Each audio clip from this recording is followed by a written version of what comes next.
Oh, hello everybody. It is I'm so sorry. It's I, the real Randy Chavez. I'm coming at you today with a VeVe, OMI, DEFINITY, DEVVE, daCat, SHIRO, DMC, everything update video. Guys, if you're new, welcome. If you're not, welcome back. I love you all. Everyone say hello to Dashi. Hello, Dashi.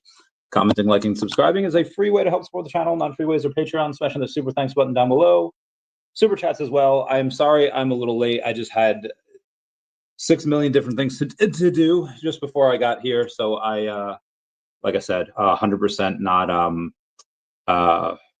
it wasn't on me. It wasn't my fault, but it's just responsibilities. Unfortunately, other stuff had to come in. So anyway, what do we have today? We've got, VeVe and OMI marketing. Yes, we do. We have a couple of things to go over. Does anyone want to buy a first edition thick stamp BGF 9.5 gold label Charizard? If it were not for the centering, this would get a PSA 10.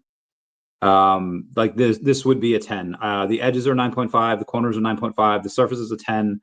Honestly, even without the center, again, be a solid 10. However, it is a 9.5. Obviously more than a 9, goes for maybe 35, 45K, maybe 50K. The 10s, the last 10 sold for $325,000. So again, 9.5 will be somewhere in between a 9 and a 10. It's not exactly going to be in between. If it did, it would probably be like 250, about 200, which it would not get that. I don't even think it would get 100. Depending on how many other are out there, you really don't generally have to go with the 9s and 10s because BGS just doesn't have near as many. But let me know. I'll go in and I'll keep y'all posted with that. Anyway, VeVe and OMI marketing. Yes, we do have, and we'll start with it. We'll start with the Foster Hilt, the Akomi community manager, and he had a couple of things to say about that. We got Penguin saying they dump in 2 billion OMI on us to get money for marketing. That's actually not what's happening. And again, this is why people come to me, because a lot of people tend to make assumptions. A lot of them tend to be wrong, and that's okay. We're all learning here. So what Foster actually went in and confirmed for us, I'll read it right now, saying, "Hey, OMI fam, wanted to take a moment to address the questions and speculation that I've seen about recent token movements from the Akomi Business Development Wallet. There are 2 things that I want to make clear right away. The founders are not selling. Business dev tokens are not being sold on the open market." So again, going to repeat those 2 things for people that are just a little misinformed. Maybe they don't mean to spread misinformation, but happen to be doing it. The founders are not selling, and the business dev tokens are not being sold on the open market. That being said, oh, what did I just do? Oh, what's up, Bill Garner? How's it going? Okay. What is the business development wallet and how is it used? The business development wallet are company tokens available to the company to assist us in all facets of operating the business. This includes paying for staffing, market making, funding liquidity, marketing, forming partnerships, creating integrations and utilities, and about a dozen other things that will benefit and grow the project. Akomi is not a revenue generating entity, meaning that there are no recurring sources of income to help support all of the above operations. Historically, the company has run quite lean and has not had to tap into the biz dev as frequently. But as we make strides towards several priorities and integrations that will benefit the project throughout the rest of 2025 and beyond, having access to capital to ensure that they are successful is necessary. He continues on to say, I want to reiterate, while we are working hard to support all of these priorities and integrations, not a single token has been sold on the open market. Again, not a single token has been sold on the open market. Yo, what's up, Bill Gardner? How's it going, fam? Yo, what up, Zombie? How you doing? What's up? Jason Pena, thanks for being a member. Peace, man. Peace. VeVe Zombie, how y'all doing? Again, sorry for being just a little bit late. Founders tokens. All founders each have a personal allocation of OMI tokens, which are visible on the blockchain. These tokens still reside on the GoChain network and cannot be used on any centralized exchange or DEX until bridged over to ERC20. While having requested that they both migrate their tokens over to Ethereum for the better part of a year, and even mentioning that this would occur in a Medium article over 6 months ago, the tokens remain untouched and unsold. Oh gosh, where are we? Oh shit, double, where are we? The founders are not permitted to access biz development tokens for their own personal gain, nor would they need to, as they have tokens of their own that they can do with as they please. As I wrap this up, I want to say that I should have anticipated that assumptions and narratives may have formed in lieu of having actual answers to what was occurring, and I take full responsibility for any confusion that may have occurred. I sometimes look at situations through my own lens, which would consider the commitment from the founders to utilizing the biz dev to further the project a positive, without considering the optics of what it looks like to others. Shame on you for that one, Foster. I still love him though. Says, I hope that this provides a bit of clarity and answers some of the questions that people had. If any more arise, just respond in the comments below, and I will do my best to answer when I can. So again, really great for him to go. This is what me, Doc, and Crypto Rain were talking about yesterday when just talking about, well, not even accountability, but just transparency. Like it would behoove the company to say something like this before all of the shitstorm happens and people try to spread misinformation, they try to lie, they try to whatever they try to do, because this way, we don't have to go on and deal with those people. However, again, it's easier to do preventative care than it is to, oh, something happened, now we have to take care of it. Anyway, Ben in Korea says, morning all, thanks for being a member. Just landed back in Korea after 10 days in Turkey. What did you get done in Turkey? I'm curious. Speaking of Korea, let's take a look at the most recent. President Trump announces a trade deal with South Korea imposing 15% tariffs and a $350 billion investment deal. It is wild that $350 billion doesn't even seem like a lot anymore when they had $550 billion with Japan and over $1 trillion with the EU. Insane. Foster falling on the sword, not necessary. Yeah. Before, agreed. Before. Okay. So that was the OMI. Let's take a look at what OMI is doing today. I think it'd be down. Let's check here. I have had a crazy day. Okay, Ethereum. Let's go with OMI. Ooh, down about 0.5% on the day to 000186. So it is pretty low, and it did get to 000184. Does it go lower? Crypto Rain and Paul from Definity were on his channel today talking about it, and he's like, it's not a bad price, but he really doesn't want to see it go below 000175. If it does break below that, we haven't been at that price in 5 years. So if it does go below that, you might be looking at 0015, 0012, 0010, quad zeros. I don't know. It has been crypto has had a pretty rough go of it this past 7 days. Hiccups. This did happen months ago back in, I think, let's take a look. We'll just focus on Bitcoin for right now, and we'll take a look at some of the patterns. No. Yeah, it happened from like May 8th to like late June. So it like six weeks it kind of stayed steady, and then boom, it hopped up.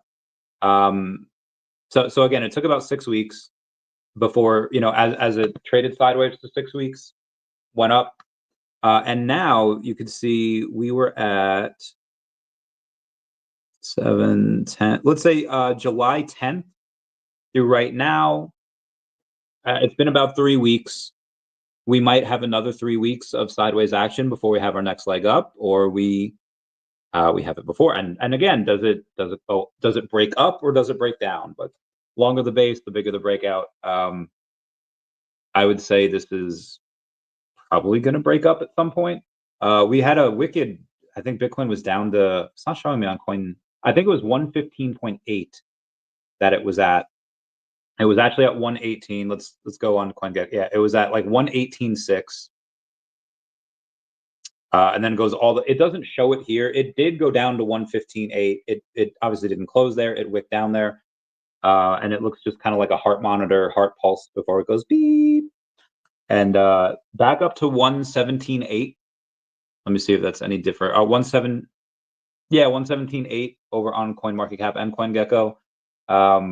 So again, just a wicked reverse parabola over there. daCat. I so thankful for daCat. I have a. I'll go over daCat in a little bit. So I had a space with Volt Inu before. It wasn't my space. They were just nice enough to invite me on. They're awesome. Volt is awesome, and I really want to bring them. The cross pollination of Volt and VeVe would be incredible, because the devs are doing amazing things, and they 100% justify their, what was it, like $9 million market cap? Where are they at? Let's go to the Volt. Volt Inu has a $8.5 million market cap, couple 100,000 in volume on the day. I really want to get them over onto VeVe, because they have 100-something thousand followers over on X, and it's like, why would you not want to get them? And I want to be able to go in and bring them into the daCat universe. So they had me go over, just like, hey Randy, there's a plethora of people in here. Just tell us what you're about. And I just went over the high risk lending, into the Tesla, and the Pokemon cards, and just get into crypto, these last few years, and just some of my accomplishments, so they know that I'm not this crazy person. And again, I'm fully doxxed. I don't hide behind a PFP that's like of a animal. It is all me out here, and I think that's why that attributes a little bit to the success. We're saying, hey, I'm not just this faceless person. Like a perfect track record of that success. And here's what I'm getting into now. And then I told him about VeVe and what we're doing with daCat with him. And then I just told him about daCat. And I'll read you exactly what I wrote. I actually put this on a highlight over on X. Nope.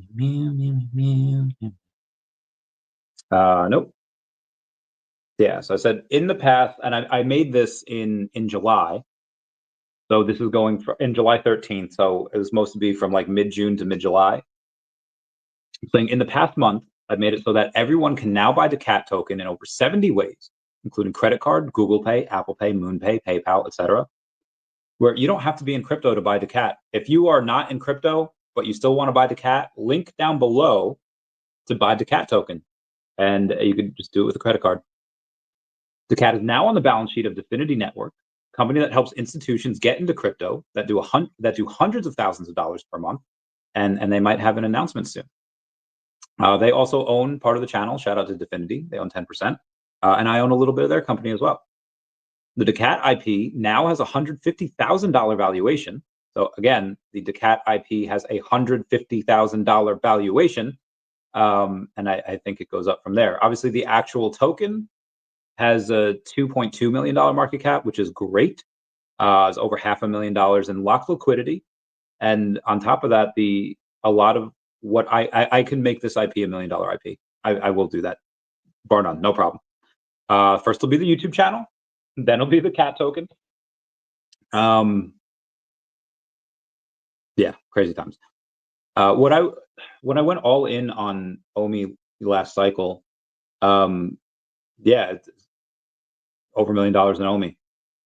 What I've done the last few months, or the last several years, is that before the end of this year, not including OMI, like I'm not counting any of my OMI holdings, I'm not counting any of my VeVe holdings, would just be a multimillionaire without that again. So that'll be pretty fun. Then obviously multi with OMI, because I expect to do great things.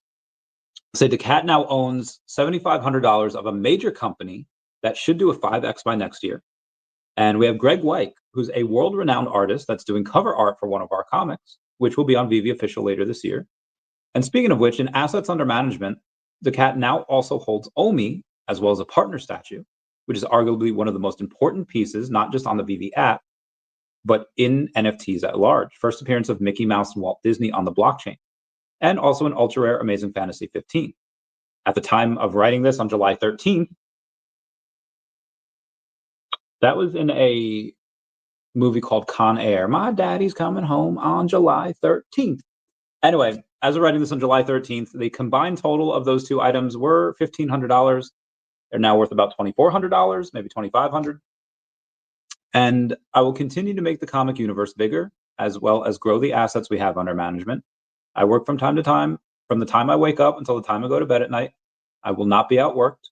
I will make daCat a multi-million-dollar IP. Okay, multi-million. Okay, I guess I got my work cut out for me. So I go in and I say that. And speaking of daCat, let's take a look at them today. Let's see where they're at, where they're going.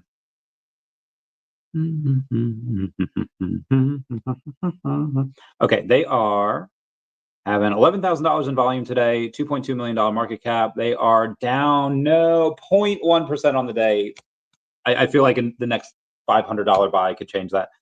But yeah, 11.6K on the volume, $2.2 million market cap. The more I see the amount of money that's going to come into this industry, the more bullish I am. Again, even meme coins. So there's a milady. I don't know her name. I have to find out. I have to take a look. Her name is Link. Link OX, 284,000 followers over on the X. She says many people hesitating about meme coins reaching billions or even the 100 billion dream target. People have forgotten that the majority of retail, even with good degrees and high IQ, think that a token that has 5 zeros in front of it is cheaper than the token that's 10 cents, and because they don't understand market cap. Market cap isn't real, liquidity is. To the extreme, you could create a coin, hold all the supply, have $10 in liquidity, and say it's worth $1 trillion if you want. A token worth 100 billion doesn't mean there's 100 billion of real capital in there. Might only be $50 million worth of liquidity, of which only 25 million is exit liquidity in Ethereum, Sol, etc. And 100 billion is just paper money. It doesn't exist. It's all fugazi. That means that the 10 million in net buying pressure, which isn't much, can move a market cap by 20 billion, for example. Tokens are momentum-based assets, and memes take it to the extreme. You can see that there's something ranging for months, then pump 100x in a month. Fair valuations don't exist, and no one can really put a ceiling, especially in peak mania. People just FOMO, and as it goes higher, reflexivity kicks in. Regardless of price and valuations, the 100x dream will never die. People wonder how something keeps going up. It's just a function of the aforementioned points. But they don't know, and that makes them believe that it is something bigger than them, bigger than the market, and everyone chases. Also, contrary to rationality, the higher the price goes, the more comfy it makes you feel. The reality is that R&R gets worse and worse, but good traders apply that. Only good traders apply that. Discussions about $100 billion targets is extreme top market behavior. I don't think there's enough liquidity in the market nor the irrationality to materialize. Instead, we're going to keep the $1 billion targets for some time. But I do believe at some point in the next months or maybe years, when everything aligns, we'll see some stupid valuations on memes. But it won't be due to a new paradigm. It'll just be a function of liquidity, new market entrants with low IQ, and extreme momentum and reflexivity, fueled by greed, jealousy, and social media. It's all fugazi. Make the most out of it and don't get distracted. I freaking love this chick. I don't know who. I mean, could be a dude. Could be a dude with a retardio hat on. I don't know. And the reason I bring that up is because I've always said I could justify a $10 million market cap. That is less than a 5x away. That will get done by my own hand, if not, with others. However, there's a couple of whales that they're like, and not that they don't believe in me now, I'm pretty sure they do, but they said, okay, when it gets to 10 million, we'll ape in. I guess we'll have to wait before we get the $300,000 buys and the $500,000 buys, but it will happen. All I got to do is get it to 10 million. Not going to be that hard. Anyway, let's keep going here. I'm Guru says, you talk about the GameStop PSA partnership yet? No, I mean, that is kind of old news. They started that at least a year ago, right? It's just a new way to grade cards, which is fine. It's fine. Did the market need that? Maybe. They're doing a service. They're making money with it. people get their cards back quicker. I think everyone's happy. Walrus King, those VeVe NFT comics collectibles are really something, bro. I know. Oh God, there's some in our purple. Oh, Miss Gecko re-quoting me. Love you, Gex. Love you. Gonna give you a couple of hearts there. She's an awesome lady. She's a nice lady. Gecko community calendar. Yes, yes, very good times. Yeah, let's take a look at some of the VeVe stuff. Let's take a look at the partner statue. Where is it? Okay.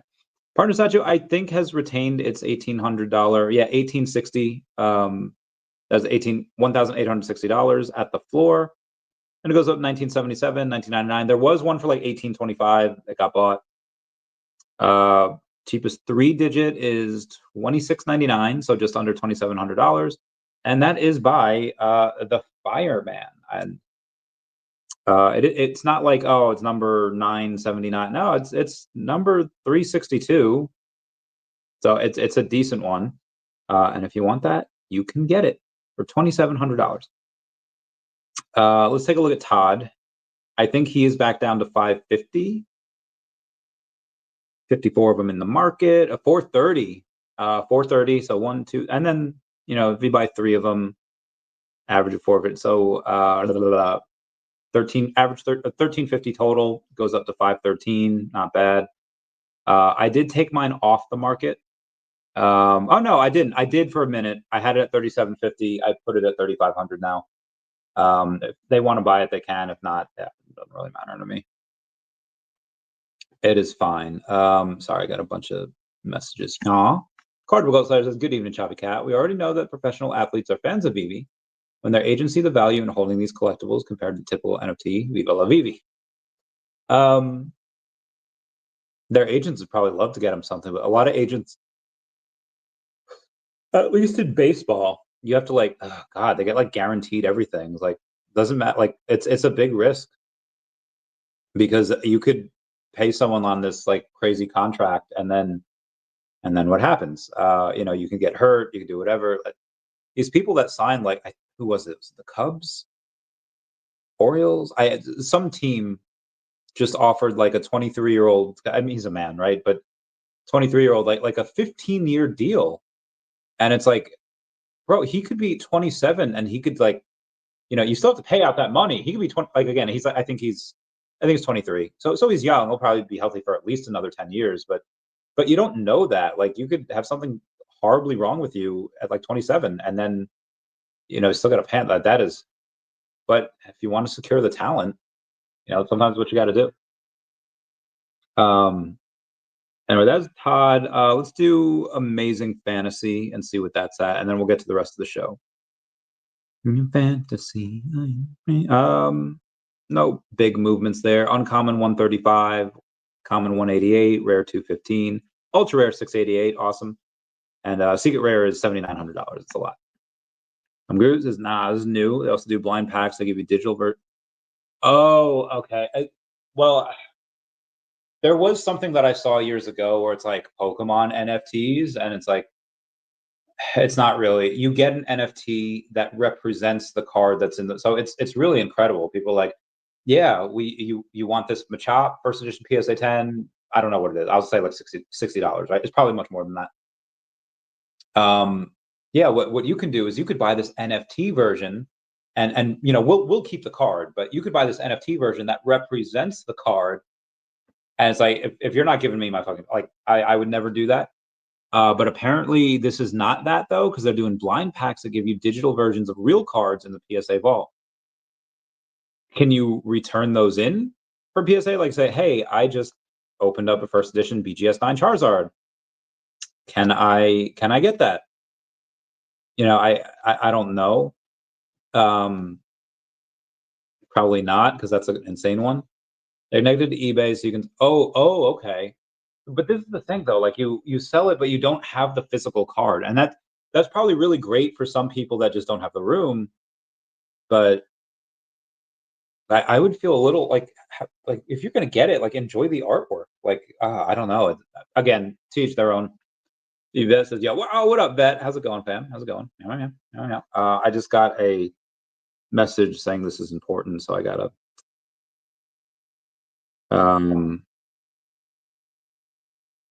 Okay, what? All right, hold on, lady. Hold on, give me 1 second. Lady. Not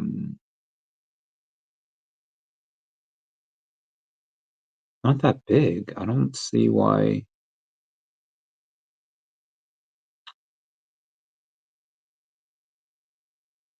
Okay. Give me 1 second, guys. This is cool.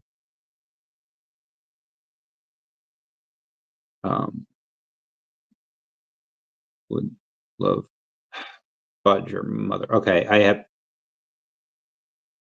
even back as a PI, I never really needed mutual friends with someone to make an approach. Like mutual enemy would usually do fine. I'll keep you all posted on certain things. Anyway, did you lose weight? Probably a little bit. I should probably do it again. I just I'm such a fat boy. I'm so chunky. I hate it. But this like inverted table that is like this but can go like this. I used it yesterday. I've used it a couple of times over the past like year, and it just, for whatever reason, it pushed right on the spot in my back where it hurt. And it's like, okay, can't do that. And then yesterday, I had I don't know what was going on, but I had a very difficult time with my back, and I was like, I don't care. Maybe it's supposed to hurt. Maybe, and I was like, okay, I'm gonna get even or get even worse. I'm gonna and I was fully ready to like paralyze myself yesterday. So I go on this inverter for like a couple minutes, and trying to get off it was like god awful. But after that, I was like, okay, not bad. And I woke up this morning, and normally it takes me like a several minutes like of like putting my hands like on my bed and trying to walk like to get my back straight. And then today I was like, oh, well, that took like a minute. Okay, like that was interesting. And I just hung on that inverter today again. I was like, I if that's all it took. I'm salty I didn't do it a year ago. But I feel a lot better. Like if I was at like 5% capacity of what I could normally do, I feel like 45% now. And I know that sounds god awful, like, oh, 45%.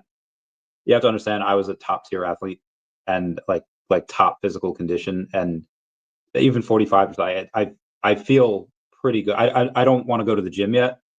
I'll wait till the wedding happens, and then I'll wait till I come back, and then I'll start again. But fuck, I feel not horrible anymore. I canceled the chiropractic appointment. I was like, hey, I'm not coming in today. Anyway, first appearance Venom looks like it's ready to run. All right, bro, there is so much stuff running. I will get back to that. We have a show to do. It's been a half hour already. Okay, let's go. Oh, we got something. Oh, hold on. Oh, can't wait. Oh, can't wait, guys. Definity crushing it. Definity is absolutely crushing it. Okay, so 30. Oh, give me 1 sec.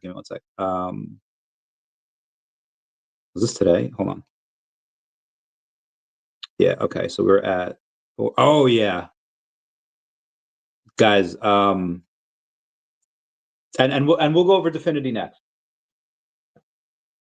Definity has the cat on its balance sheet.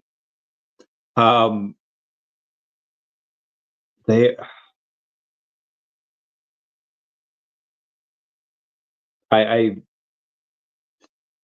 they're already my biggest bag, right? They are all like, and it's not even close. OMI's my second biggest bag. You can calculate by the 275 million tons, whatever the price. It might even be my third biggest bag now because the price is so fucking gone. What are we, 185? Yeah, it's like fucking pathetic. But however, so again, not even close. And give me $1 million right now. That might be too much. Give me 100. Give me 200K right now. Okay, God damn. I would, and me and my network own like 7-8% of the token. I would just get more. This is so stupid undervalued. I would split it between those three. I mean, I would split it. I'd probably get more essence. I'd probably get more spores. I'd probably get more flow, alluvium. These all things I have are very, very small, but I would get those if I had like that amount of money. And remember me telling y'all that the channel might be worth $1 million by the end of the year? So, well, it's worth over $500,000 now, but it'll be probably over $1 million by the end of the year. I hope. And if that's the case, because a giant deal will be worked out, I'm gonna go ham. I will go ham on a bunch of different projects. Anyway, DEFINITY. Let's take a look here. Freaking love Manu. Freaking love that man so much.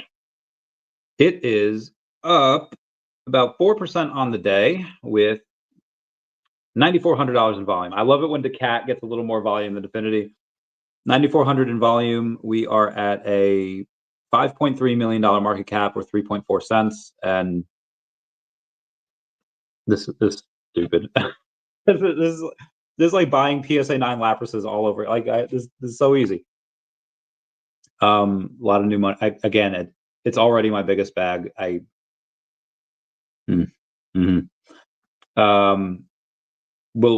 We'll get more into it as other stuff goes on. There was an announcement today. Well, there wasn't. There's speculation going on today.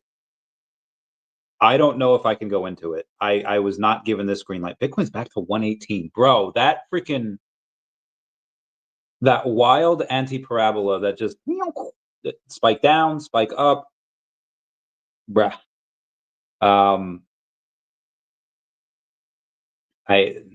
People were big mad that Jerome Powell did not lower rates, which understand that person should not hold a position of power ever again.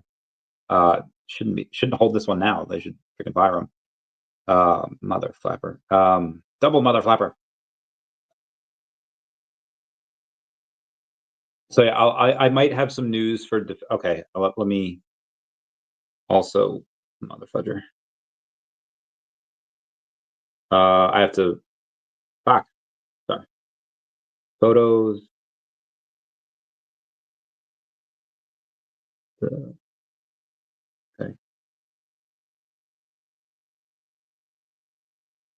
Ma, are you kidding me? Also, okay, we're gonna no. Ignore that. Also, why do they put the pictures button right next to the send button? I feel so stupid. Also,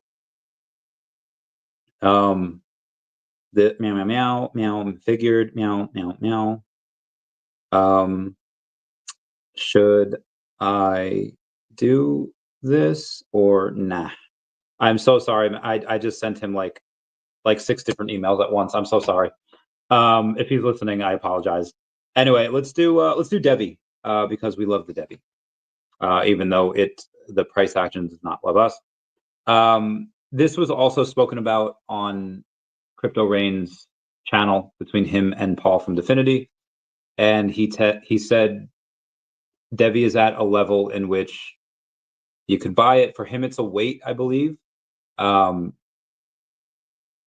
It was a wait when it was at like 34 cents, and it's a wait here at 56 cents for him. He said it was nice that they broke that channel, went up to like 69 cents. I'm coming nice down below with the 69, but yeah, he just wants to wait for a confirmed breakout, and it sustains. It has not. We could very well go back to 42, 34 cents and below. That would be great. I wouldn't double my position unless I could. Anyone want to give Chavez a 100K loan? Anyone want to 50K? Fuck, I don't care.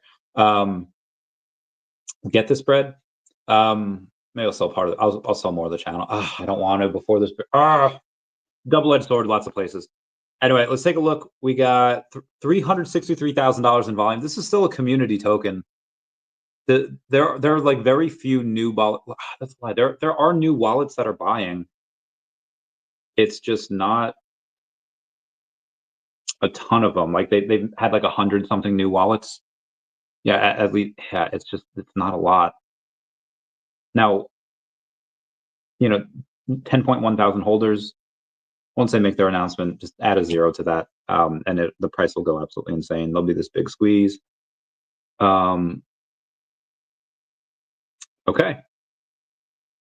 Got some speculation here from DFINITY.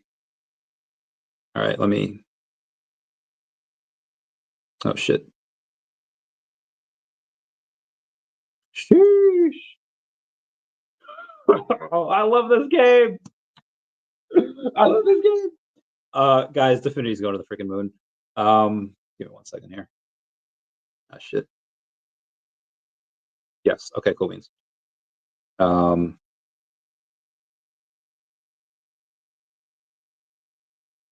Mother flapper. All right. So, all right. Let me get back here to DFINITY. Bloomsbury Money. We're excited to launch Bloomsbury Money in Q4, offering UK-issued multi-currency accounts across industries powered by MasterCard with embedded FX conversions across 35 currencies to corporates and private clients who strive for better global banking services. The pilot desktop portal and native Google and Apple apps are launching in September. The account application waitlist is currently open at www.bloomsbury.money.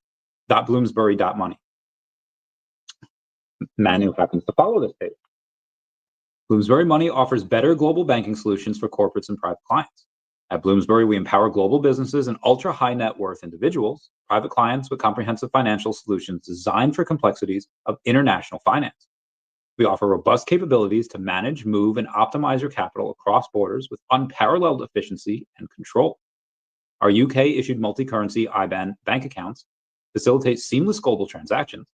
Clients can effortlessly request, send, save, and exchange over 30 currencies, ensuring liquidity and flexibility across your diverse financial landscape. Move money your way. Now, why is this why is this big important news? Is it just because Manu follows them? Well, I'll tell you as soon as I can find this freaking message. Manu and Michael, who are launching it in Q4, it's focused on institutions and high net worth clients. It reads as another way to introduce clients to DFINITY markets, potentially. Now, this is all going on in their Telegram, probably for some master plan. Bet Manu has some Michael Sheffield-sized tattoo with architecture he's building. Obviously, none of this is confirmed, but it just seems that, and again, if you look at Bloomsbury Money and you look at the people behind it, hey, who's the 3 employees working in business development? You see Michael Itzkowski from TradFi and DeFi Solutions, Bloomsbury Money. You see Michael Sawek. If you go and take a look at his experience, he's a founding partner and global of EFX at DMA Link. That is a sister company of DFINITY Markets. And then obviously you have Manu Chowdhury. Manu Chowdhury is the founder, CEO, and non-executive director of Bloomsbury Money, University of Leicester, London, England. He is also, outside of being the founder of Bloomsbury Money, is the founder of Cerberus Technology Systems, the founder of DFINITY Markets, non-executive director at Axion AI, and CEO at DMA Link. Dude is crushing it, and I love him. He's my bae. He's my brown bae. Foster's my white bae. He's my brown bae. Yeah, great freaking day. Great freaking day. So that is a speculation. Anyway, let's go. What do we got? Let's do SHIRO. SHIRO, I will have a joint announcement with on Sunday. I was going to announce it today, but it wound up not being that for today. I will announce it on Sunday with Hero. It'll be a joint stream. We'll do StreamYard. That'll be at 1 p.m. Eastern Standard Time. Today is Wednesday. Hella busy day. Tomorrow we have Vicente coming on, the community manager for Stacker. So that'll be great. That'll be fun. We'll get to have him on. And Bitcoin back to 118. I'm getting tagged in a lot of stuff here. Anyway, SHIRO has over 500,000 in volume on the day, 6 million fully diluted market cap. They are the number 6 cat token over on Ethereum. So they're getting that bread. They're up 4% on the day. Girl, look at that bod. Girl, look at that bod. A workout. And again, you'll have we'll have a nice announcement on Sunday that I think everyone, well, they'll have announcements throughout this whole week, you know, that they're always working. But this one I did on my own. This one I was able to do, and no one else is able to do this stuff. Voltinu, if you're listening, anyone that's looking to partner with me, nobody else can do what I do the way that I do it. I get stuff done. Shameless plug right there. Anyway, let's go to some of their news because they went over on X. Come on, SHIRO, Nico. They sponsor the channel, by the way. And I went to work for them. Says, "We see you, SPX family. Thank you for paving the path. SHIRO next. SHIRO next." And then you have tomorrow. It begins. What is happening tomorrow? I do know, but I can't say. I'm going to let them say. It's going to be pretty fun. They work so incredibly hard. I don't know. I don't know how they do it. I don't know how they do it. Well, they have a whole freaking team, so that might be how. But yeah, a lot of work done behind the scenes. We did daCat, we did SHIRO, we did DEVVE. Oh, let's do DeLorean. DeLorean. Shit, where'd you go? Okay, we're gonna go. DeLorean DMC. Ooh, down 10% on the day. Not a great look at 0035. I did say around these prices I would like to get some. Ooh, that is the amount that they gave me because they sponsor the channel as well. The amount they gave me is worth not a lot. I also don't have any. I never bought SUI. I never buy SUI. So I actually, and it's a pain in the butt to get because apparently like it doesn't let me buy it on Coinbase. I don't know why. I had to get a slush wallet for it. I'll let it dip a little bit more. If it dips a little bit more, I'll get. Honestly, I should get it now because it's at a $10.7 million market cap. It still has 9 million in volume, and I get that some of that's got to be bots and stuff and market makers, but that's still a lot of volume. Like the amount of volume that it's doing each day is almost its market cap. It's like over 90% of that, and I think that at some point this does go bananas. But we might have to wait a few months. They're talking about no rate cuts until September. So the money might not start ripping into the market until September, October. Guys, I don't know if I want to go to Comic-Con. I don't know if if I get that big payment by then, sure.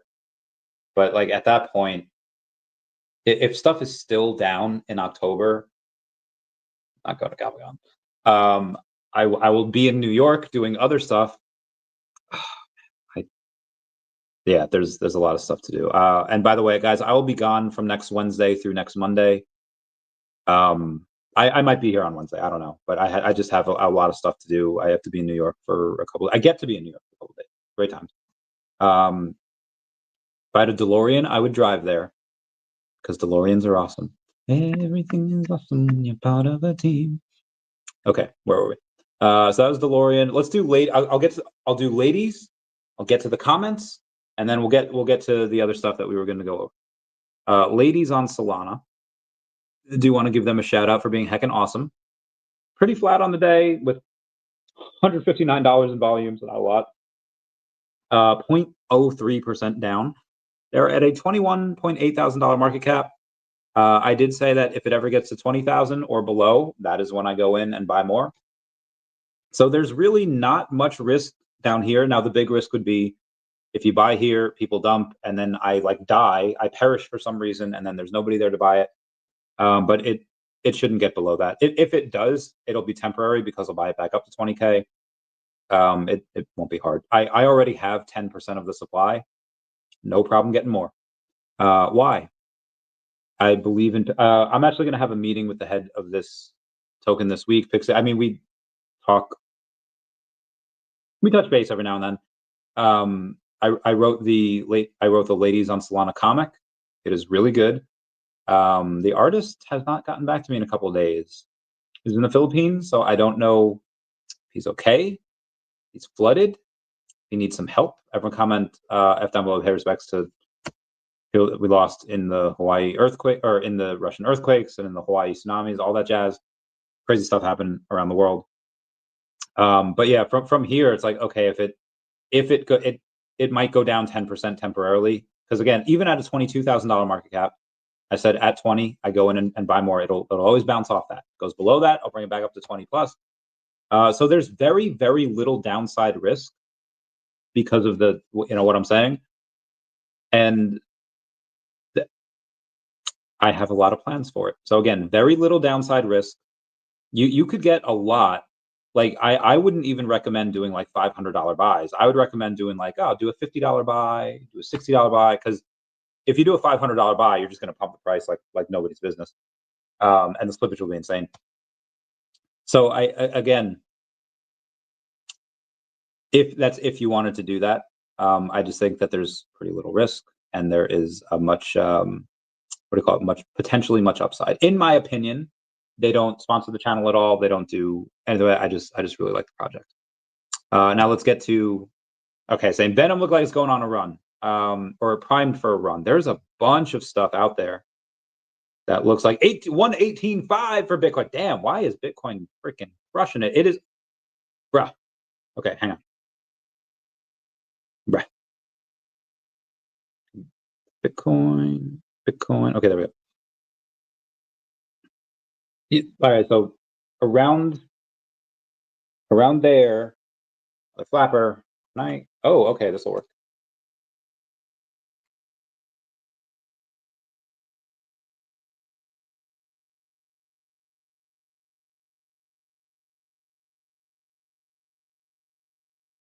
Around there is when Jerome Powell said, yeah, we're not cutting rates. F you guys, suck mine. And then down there is where it bottomed.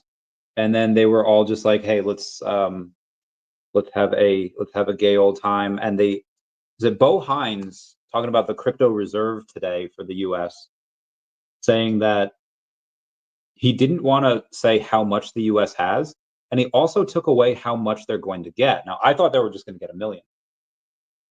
But him refusing to say how much they have, and also refusing to say how much they want to get now, you could look at it as bearish, as like, okay, well, maybe things change and they don't want to get 1 million, they only want to get half a million, or maybe they say they can't get, they can't confirm that they can get that much. They might only get to this before money dries out, whatever it is. Which again, they could just swap gold for it, swap the fudge out of that gold, and then use that to buy the Bitcoin. That's all you need to do. And I would rather them do it for America before they go in and other countries are allowed to buy it next year with their budgets. I would much rather that happen. Microsoft is a bunch of old people that are just lost because they voted to not have a Bitcoin reserve, which is insane.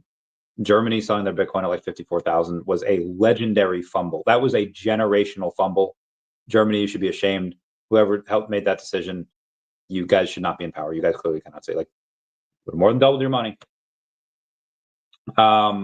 Anyway, so let me see if which, and on the day it's up like 0.8%. It went down to 115.8, and it gained like $3,000 last last couple of hours. What's Ethereum doing? Ethereum's actually up two and change on the day. It also had that wicked dip, but 38 hundo. Let's go. All right. Anyway, first appearance Venom. Let's take a look at what the Venom looks like, and let's see what you've got. Let's see what the Venom is here. When I typed in Venom, the Blackpink Venom cards came up. Venom Mighties, more Blackpink stuff. Oh my gosh. Oh my god. Look at her butt. Okay, there we go. Oh, there's only 20 in the market. $185. Damn. Okay, yeah. It looks good. It looks good. I agree. I agree, sir. It was direct from the company, rip packs on demand to reveal PSA slabs with instant buyback offers and have your polls shipped to you anytime. I haven't got a PSA charge. What the fudge? How much are these? I got to take a picture of that.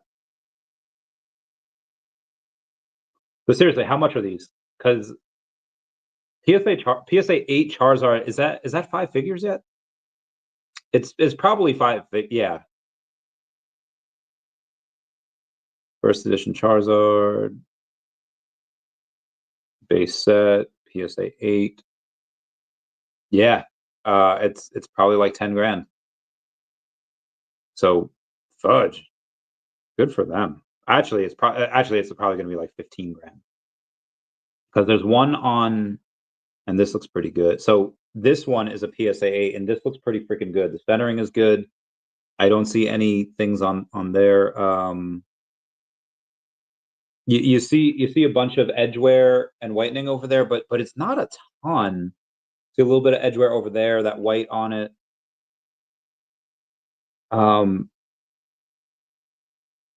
Yeah, it's not a ton. This is a very, very, very strong 8. You see a tiny bit of that corner, that whitening, and again a little bit more on the other corner on the bottom, and then I don't think this is an 8. Like unless there's something that I'm not seeing. I mean, I would say this is a 9. Now maybe there's something on the surface, but this is a 9 in my opinion. And I'm very good at finding all the little details that should be like, oh, you missed that. See, there's this little thing. Who the fudge graded this? Because I do not see an 8 here. I see a 9. This is a. I was gonna bid on it. I get 15,000. I'm not gonna. This is a very good card. That is like the strongest 8 I've ever seen. Anyway, so yeah, a PSA. The dude just got 15 grand. That's insane. More talking about this because super bullish for digital classes. I agree. That can get people super comfortable with it. Oh, I'm so hungry. Oh, I'm so fat. I'm so fat. I don't need it. Baby Zombie reposted the stream. Thanks, Sam. Jones, the one who made it. That's true, but that was before. Again, you hire someone to do the job, and they don't do the job that they're doing, that they were hired to do. You should fire them. Again, some people look really good on paper, and they interview really well. Say, okay, you seem like you know what you're doing, but then they continuously make the wrong moves for the company, or in this case, the country.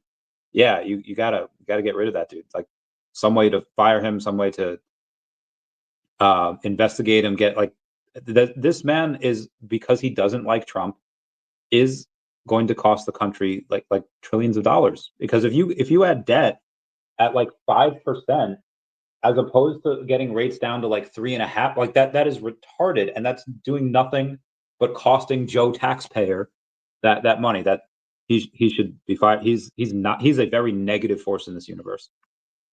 He cannot be fired. Well, he could be investigated. You know how many freaking laws there are in this world? You know how many laws everybody breaks every day? Find one. Was it more than just PAL voting? Sure, but that's the main dude there. I heard it was a split vote. It might be. I don't know how much control he has over that vote. Jason Pena 2000 says ETH turns 10 today. Wild. Yeah, bro. I think Okomi actually tweeted about that. Give me 1 second here. All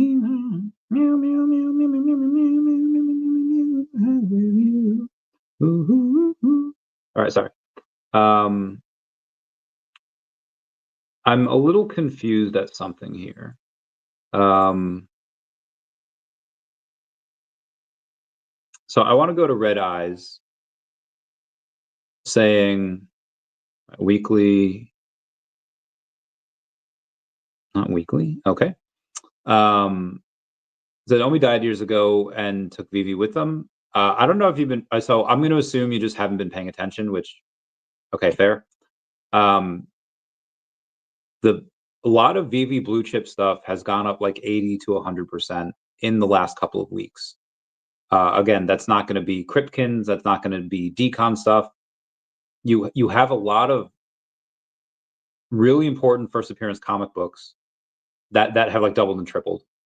But outside of that, like that really is only really known by like Sleeping Comics, me, Comics and Crypto, like probably Clever Jerk, like the people that buy those first appearance comics are probably the only ones that are going to know that. Like nobody else is probably going to be like, oh yeah, Avengers number 55. Like if I tell that to someone, they're probably not going to know that's the first appearance of Ultron. So again, if you haven't been here, that's what's been happening. You're just being rude there. But anyway, I'll read something that you say on X saying, did anyone have a bigger generational fumble in Web3 more than VeVe Official? They still have IPs like Harry Potter and Street Fighter. So they actually never had Harry Potter. Street Fighter they've apparently had for years.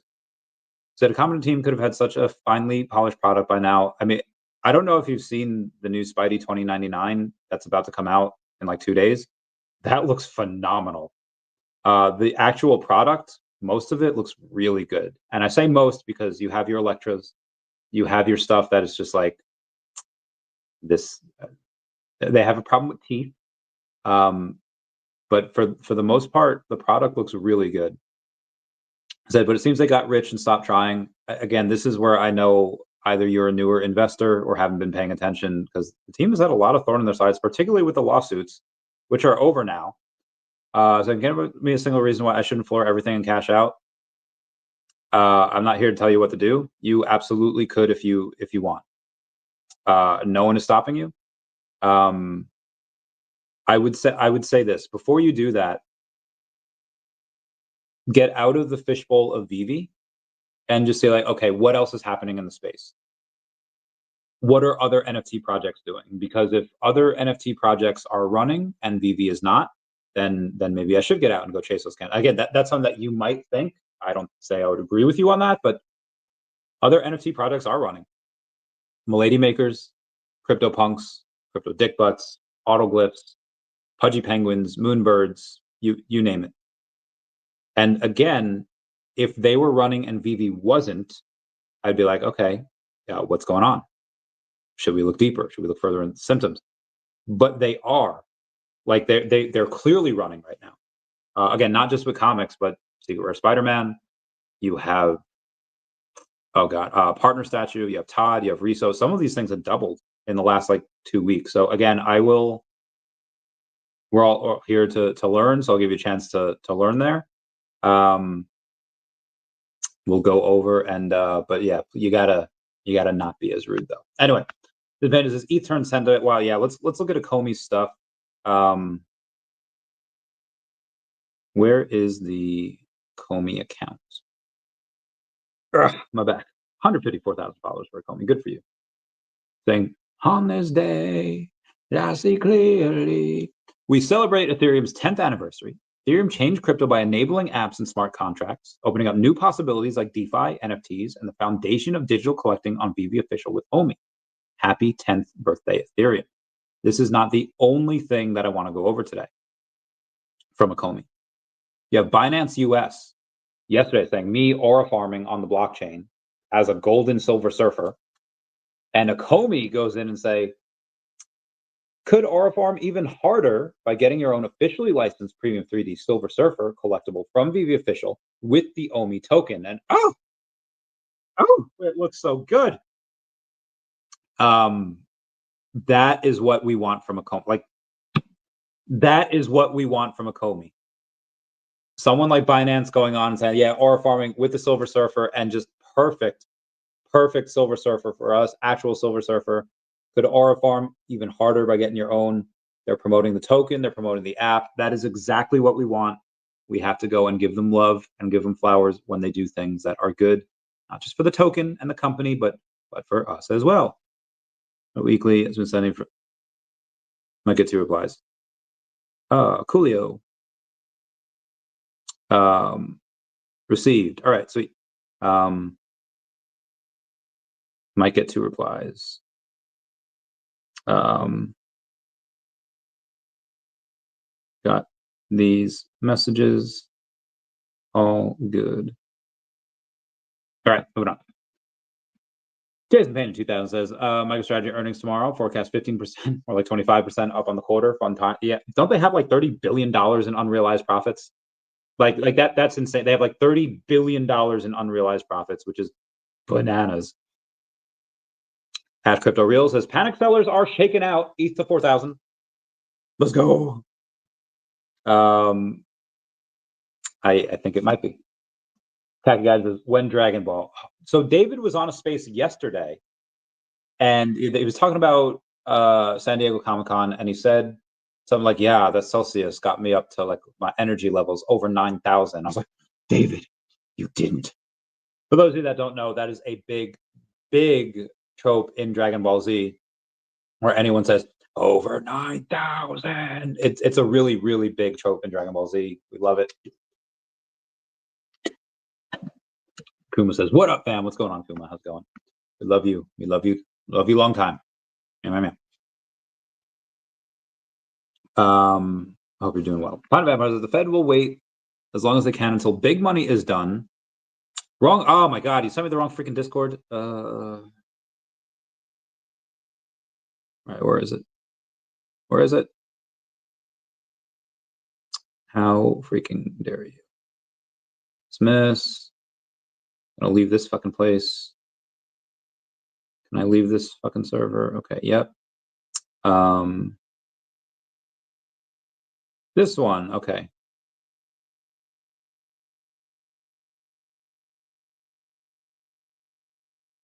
Okay. Invite. Skip for now. I don't know what the fudge is to do here because it is.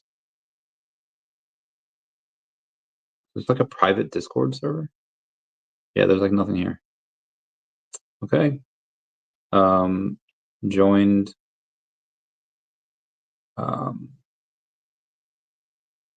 These sites. Royalties. Okay, very good. Who dis? I don't know what you want. I'm sorry, guys. Give me 1 second here. Oh, double shit. Dogs. Yep.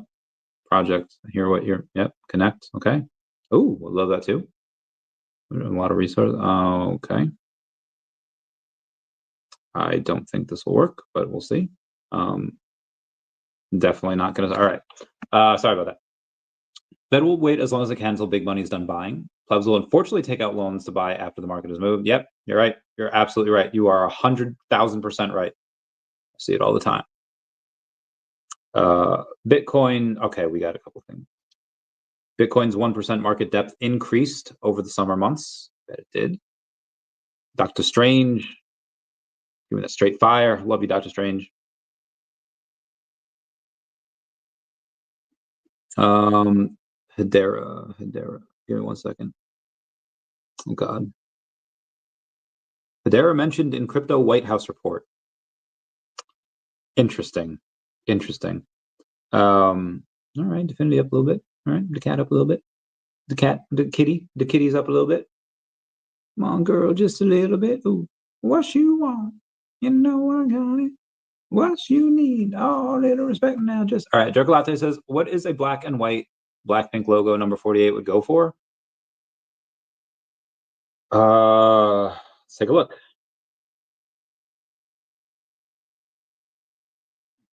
Black.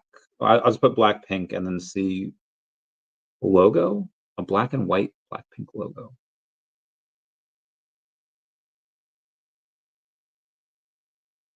Are you talking about the Venom card? You're talking about the Venom card. All right, give me 1 sec. Cool. Sorry. All right, mother fudger. Okay, 1 second. I'm so sorry, guys. I am fucking kidding me. The fuck. I don't know what's happening with my YouTube here. Okay, there we go. Speaking of my YouTube, I would ask y'all if y'all can smash that like button. It's a free way to help support the channel. Non-free ways are Patreon, smash that super thanks button. Oh, thank you guys. Thank you. We shall see. We shall see what else comes of this. Okay. Going back to the Blackpink. I feel like I don't remember a logo. Okay, black and white, black pink number 48 would go for 2400 burned. Maybe this is why I don't black and white. I mean, there's pink ones that I remember. Oh, okay. You're talking about this one. This one, okay. At that point, if there's only 99 in circulation, the amount of there's only 99 of them. The mint number doesn't really matter as much. I mean, you could try to post it for like, I mean, try to post for 400, see what happens, because the floor is 185. You might have the only 2-digit because the other ones here are both 3 and 4 digits. So you might have the only two, in which case could carry even more of a premium. With this one though, they're so scarce that it's really whatever anyone wants to pay. Yeah, maybe chuck it up for 500, see what it does, right? You know, see how it goes. Yeah, those are very, very scarce. Do I have any? I don't. I'm out of gems. I ran out of gems. I spent too much money. There's another big announcement today was Chase credit cards can be used on Coinbase. Let's go. Retail, we're waiting for you. Chase credit cards can be used on Coinbase, huh? Huh? Nice. Maybe I'll maybe I'll do that. Maybe I'll go in and get a Chase credit card and I'll use it on Coinbase. We'll see. It was a split vote.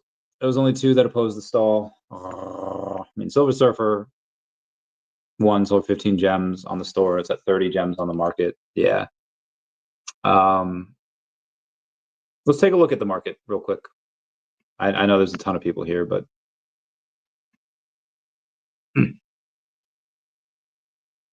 all right, let's see what we got for the comics because it's Silver Surfer #1.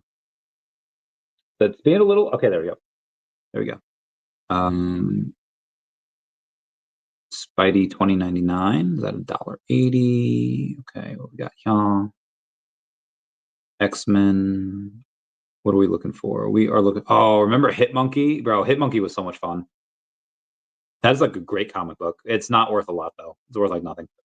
Hiccups. I am Iron Man. Okay. I could just search Silver Surfer. It is not letting me though. I'll just want to see if there's. Okay, I'll just search for it. I just believe I put Silver Surfer #1. I put Solver. The I and the E are right next to each, or the I and the U are right next to each other. Yeah, $30 for the common, 13 for the uncommon, 15 for the rare, 50 for the ultra rare, 500 for that secret rare. Damn, that's cool. That is heckin' dope. And that's for this comic. So the ones that I've been really going over is what I mentioned before, Avengers #55. It's the first appearance of Ultron. I'm gonna get another one for $6.90 right now. And the reason why I wanted to do it was because there's a couple of things that happened. A bunch of the rare commons, meaning that like a common that maybe a run that had like 5,000 comics or 3,000 comics. Yeah, and a lot of them were burned. So for example, Daredevil #6, floor is $20. There are 517 of those in circulation. That is very, very scarce. It was very rare. Captain America #25, which is the first appearance of Sam in suit. It's only 318 of those in circulation. It's insane. It's like a $30. It was like a $50 floor. And you have Amazing Spider-Man 13 was a floor of $12. Now it's 20.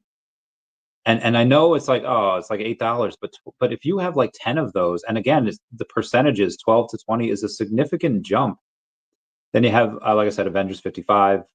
That I just have now that I bought that, I have 1, 2, 3, 4. I have 4 of the common. I have one of the uncommon. I have 6 of the rare. I have 1 of the ultra rare, and I have 2 secret rare. I was like, well, Chavez, that, why did you get that? Well, I'll show you. There are 3,000 of those. There was like 80 that were burned, so there's like 2914, but the 9.8s go for a couple $1,000. And again, there's 3,000 of these, so there's 120 secret rare. That there's just what, like 1,200 common. There's just not a lot. So I've been getting a bit of those, and then I've been getting a bit. No, Ultron's cool, right? Movie about him, Avengers, Age of Ultron. But if we're going just by the character, bro, Apocalypse. First appearance, Apocalypse. Like this guy. There was 3,000 of the other comic, right? There was supposed to be 5,000, but 3,600 were burned. So there's 1,323 of these. So this is, and now granted, this comic book in the world is not that popular. It should be, because Apocalypse is awesome, but there's not. There's just not that much. And I have a few of these as well. Not as much. There's no secret rares, because there's no secret rares on the freaking market. I have 3 common and 4 uncommon, and that's it. But those are the ones that I took a look at, like, okay, you should be good. And then I do Sentry number 1, as I told you. I was buying them at like $2 and $3. So at $3.90, like, do I want to buy more? Probably not at this point. But for Sentry number 1, the reason why I did that is because Sentry's awesome. Again, he's a great character. He's just in Thunderbolts, or the New Avengers, as they call it. And again, like 5,200 of them were burned, so there's only 2,200 of them. And then you have another one that I like to do, which is Silver Surfer number 3, first appearance of Mephisto.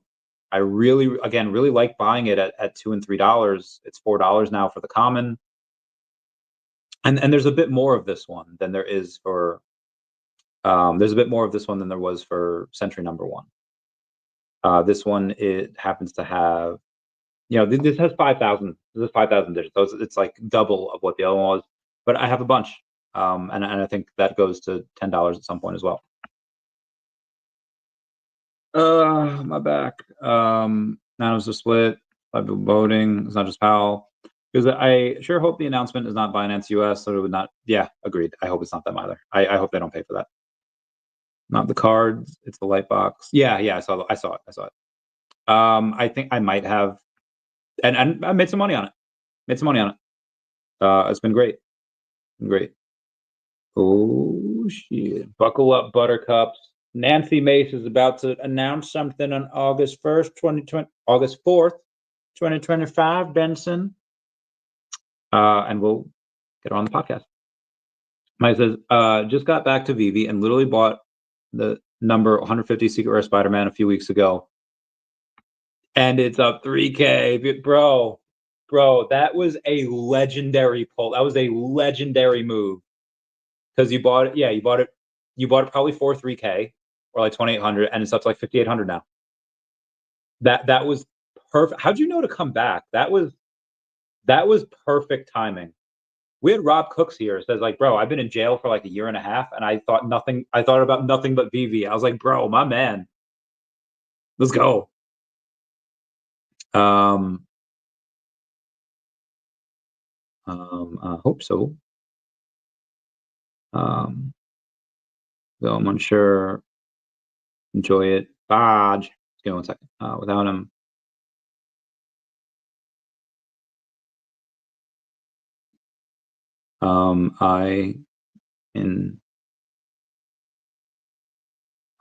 Did he not know I moved? Okay, maybe he didn't. Yeah, it's up 3K. All good stuff. Brandon, please pull up Ant-Man Secret Rare. That was burned low. Yeah, it's very low pop. And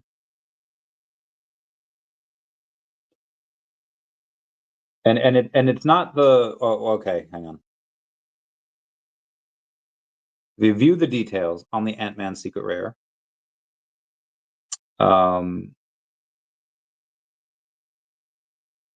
Was 98 of them. I don't know how many of them are actually out there, but it's up to $1,200, and this is not even first appearance Ant-Man.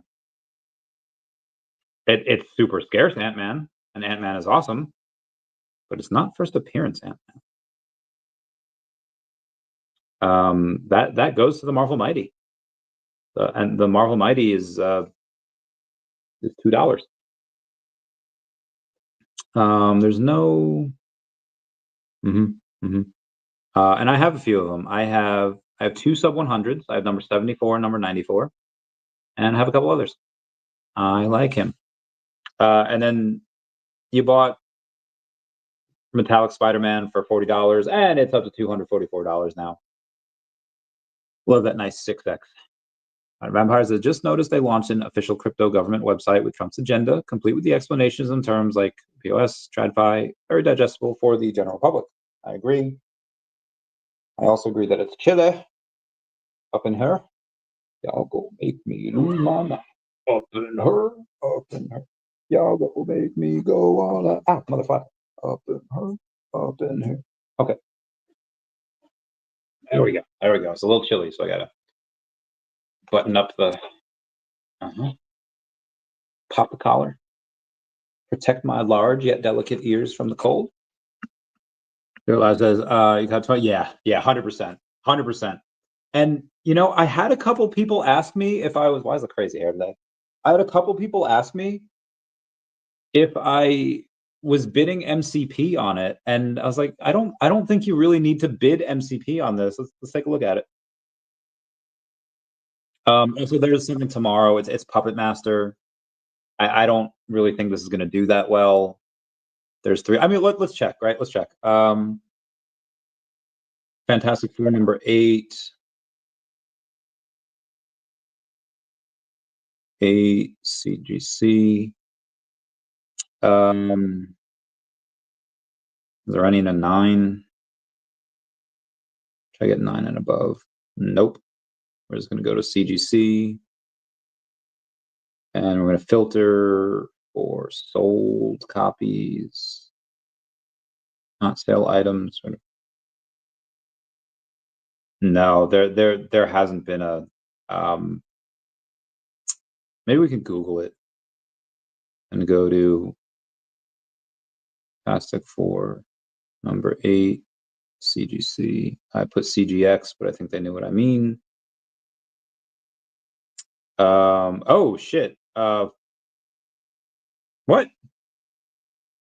A 9 went for 3,600, but a 9.2 went for $4,900 in 2016. Okay, this might actually be something to go for. I was gonna skip it, but I guess it's OG villain. All right, I guess I'm going for this one too. But it's 3K. I'll buy one. I'm not gonna. I mean, if people sell the commons for like $2, yeah, I'll get them all day. Smash it, smash it, smash that like button, girl. Tell me something, girl. Are you happy in this month? Asian Dad post about Tom's Pass in June was dude, the VeVe fam has had a horrible run of it. It just horrible couple of months. Friends dropping left and right. This has not been a good couple months for anyone that's been active in the community. All our friends are dying. I mean, obviously, it goes back to like silicone, right? You know, and passing away from cancer. But then Pyromaniac, and then but then when you had like Gwyn Tran was rough because he legit wrote us a note, right? Like he was like, hey, I can't do it anymore. I'm gonna end my life. And I was like, so there's a few of us that like found out all of his info, all his name and stuff through David and everything, called the police, and just didn't make it in time. So that one really sucked. I'm so busy that day. I'm like in and out of it and just trying to. And then like so, there's not a lot of VeVe fam on the East Coast. So like me and Lori, like me and Queen VeVe were like, and granted, there's more people. Like there's Jason Pena over here. I love him, but there wasn't really a lot of like influencers. There wasn't a lot of like people that, oh yeah, I'm gonna go. So like people go to the West Coast so they can see comics and crypto. They can see VeVe Magic. They could see like all the people there. There wasn't a lot of people on the East Coast, and yeah, Laura was one, man, and that sucked. That was, oh man, that hurt.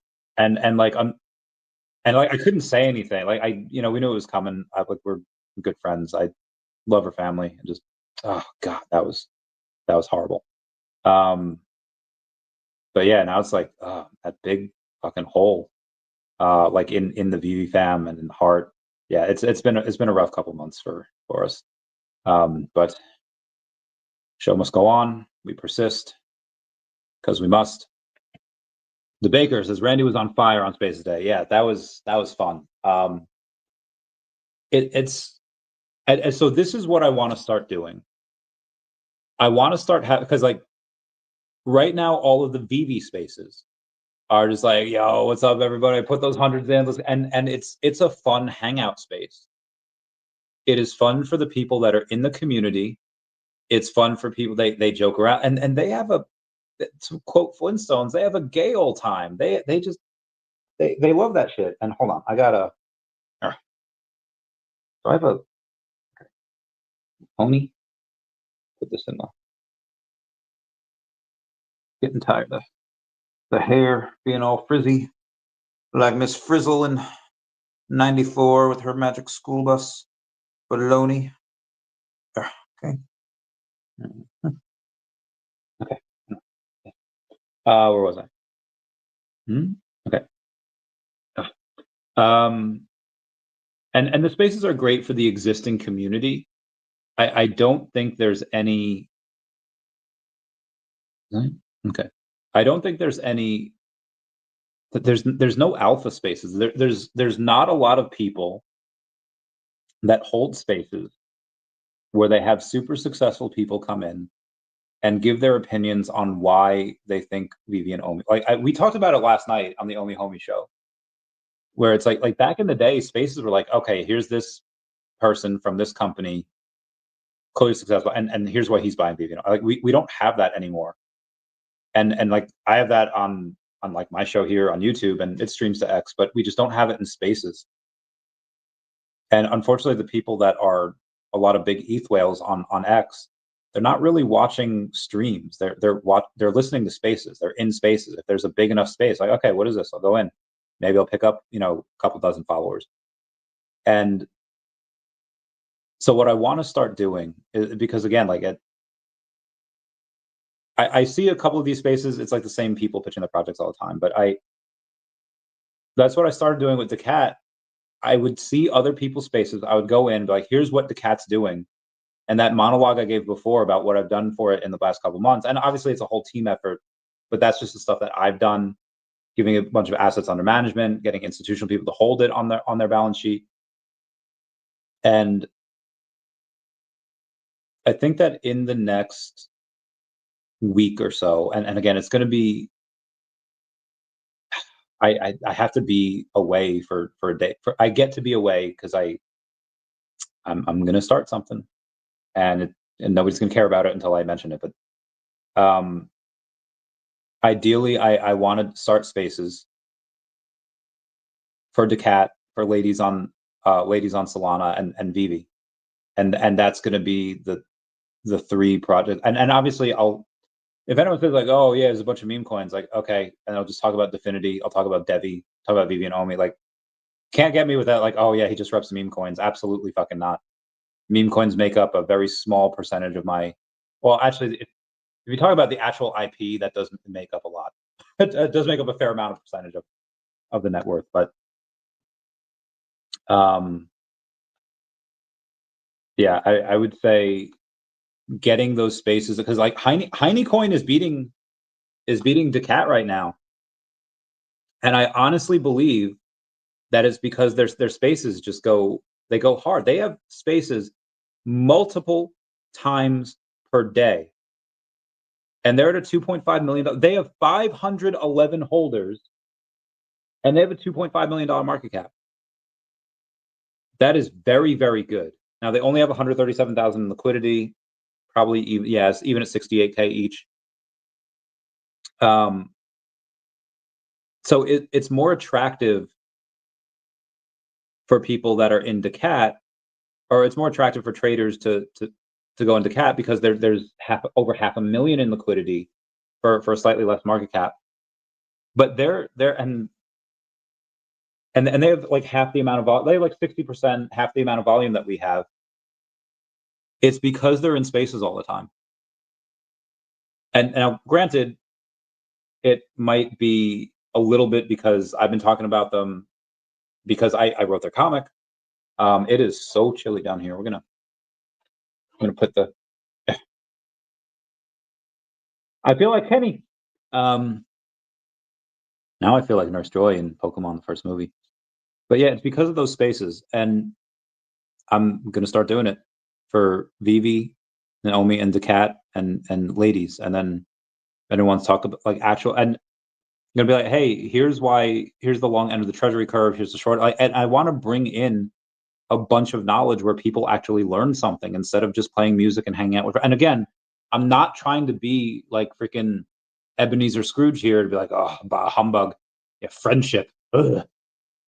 I'm trying to make it so that, hey, friends are great and we love them and they're all well and good, but if you're looking to push yourself, if you're looking to learn, if you're looking to like get alpha, if you're looking to be better than you were than before you started the space, or be better than you were before you entered, be better at the end of the day, that's what I want to do.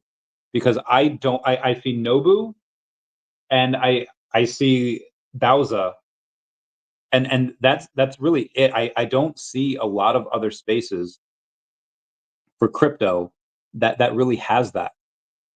A lot of it, and it's not just VeVe, you know, it's a lot of things that, okay, here's my 5-minute space. Hey, we have the best memes. Hey, you know, buy us because, you know, to the moon. And that's fun. Like, passion is fun, and stuff anything can catch on, right? You know, you could get lucky. You could get into turtle duck. That's not a real thing, but someone could make it, and it could go to, you put in $20, it go 1,000x. It go crazy, right? You know, suddenly you get 20 grand out of it from $20. Cool. But again, what I would like to do is I would like to go in and make something where people learn, and it's not just, hey, buy my, like, why do you like this product? Where are you from? Why should we listen to you? And, you know, show us, tell us why you like these fundamentals. And again, I feel like we don't get that in a lot of spaces nowadays. So we're going to do that for daCat, ladies, and VeVe and OMI, and then other stuff. Scooped Red Spidey, number 40, 400. Oh. So there's a buddy of mine. I'm going to tell him to lower the price because he has a sub 100 as well. It is number, I think it's like number 64. So yeah, number 76 is listed for $476. So you got number 40 for 400, which is great. Number 59 is 48. So, oh, he has it listed for OMI. That's why it's not coming up here. For OMI, he's got number 64 listed for 4.5 million, but there's a number 68 listed for 2 million. So that probably going to get that first. I'm trying to get him to lower it because 2 million is 400. I mean, at that point, he might just want yeah. 400 probably good. Probably good buy. I'm bullish. Me too. Realize, did you say earlier, David? Yeah, he did. He made a over 9,000 reference on Spaces yesterday, and we love him for that. But yeah, it was last night. He last night he was talking about. Now, granted, in context, so I was like, "Oh, David, you got to drink that Celsius," and I don't know if that's an energy drink or like a spiked lemonade, or I don't know what it is. but they was like, yeah, I made my energy levels go over 9,000. And like, obviously it's a DBZ reference. It wasn't any tease to like buy or anything. I think he was just being himself. You have to go for Chavez 29. Yeah, I'm definitely gonna go for it. It's gonna be great. It'll be great. As the 7-day X-Band is annoying, rip butt. I remember drawing his PFP. Oh, yeah. Squirrel was fun to draw, I bet. My Blackwell says, I'm not an influencer, but I live in South Carolina. That is East Coast. Heck yeah. East Coast for the win. Randy looking hella young. Let's go. Well, I shaved and I lost a little bit of weight, so I'm gonna see a couple people that I haven't seen in several years, and that's for the wedding. And I'm gonna try to look well. I mean, obviously, I haven't been able to work out because I've been paralyzed for a while. But turtle duck, I know, right? Okay. Anyway. We'll just get this bread. Ended. Shiro Nico says, Grok, do you like cats? Wouldn't you prefer Shiro Nico companion? Awesome. Love this. It looks like, oh my God. All right. So they're in blue jeans. Guys, have you heard about that Sydney Sweeney American Eagle commercial? So I hear that people are pissed off about it. I was like, oh God, what are they pissed off about? And I go and I take a look, and I was like, okay, she's in nothing too revealing. I mean, she looks amazing. But and yeah, you see a little cleavage, you see a little, whatever, but it's nothing distasteful. And then she says, like, I'm not going to tell you to buy American Eagle jeans, or that, I'm not going to tell you that they make your butt look good. And she struts, and the camera puts it on her butt.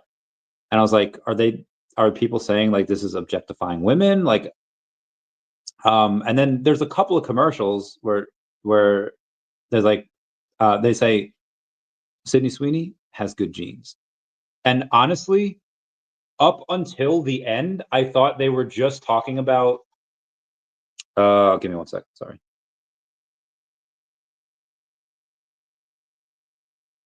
Already did.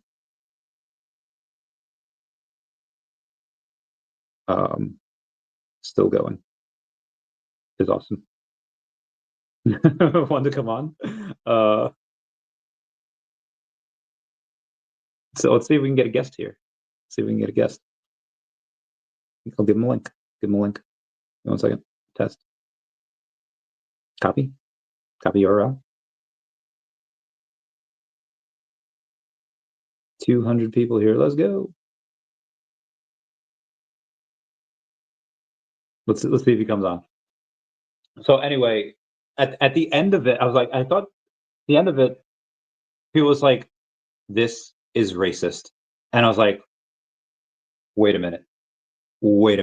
You guys are like, she made a commercial literally about selling jeans, American Eagle, and you guys are making it racist because she has blonde hair and blue eyes and saying like she has good genes. Like, yeah, she has good genes because she's a beautiful girl, but I like, Jesus, man, like, people are so crazy. They get pissed off at anything that I don't even think that's what they meant to do. It was wild. Is this being recorded? It is. Maybe I was going to try to get Manon on, but I don't think he might not be. It's late over there. He might have taken his makeup off. He doesn't wear makeup. I don't know. He's got very thick eyelashes. So being recorded, they're all. It's live. Yeah, 200 people here. Of course, it's being recorded. Anyway, let's get to some of the news before he may or may not get here. I was not able to go over the news yesterday because we had the OMI show, so I'll go over the stuff from the day before. Everybody acts cool. Crypto. Oh yeah, let's take a look at CryptoPunks and all of these other NFTs that I'm sure are running. Let's do OpenSea. Okay, OpenSea. And what Forge keys? I don't know what they are. All right, CryptoPunks 53.84. That is the floor and how much ETH there is. And let's see what we got. 38.40.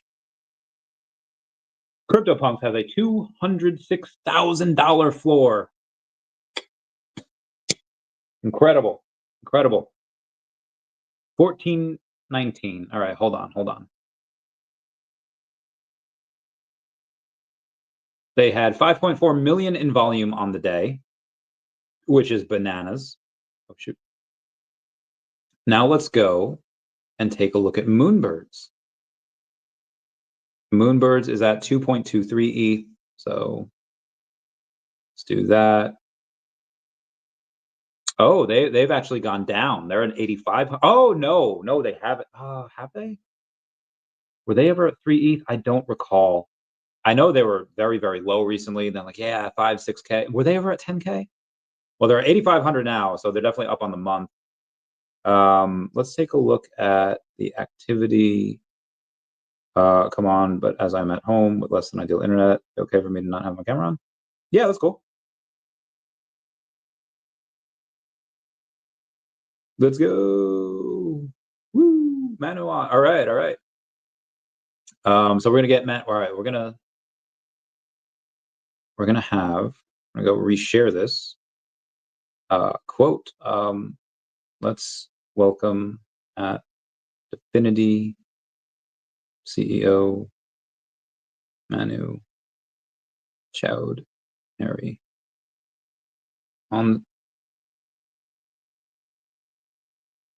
We're gonna do $Definity. Meow, Randy. Never mind, I'll find someone like you.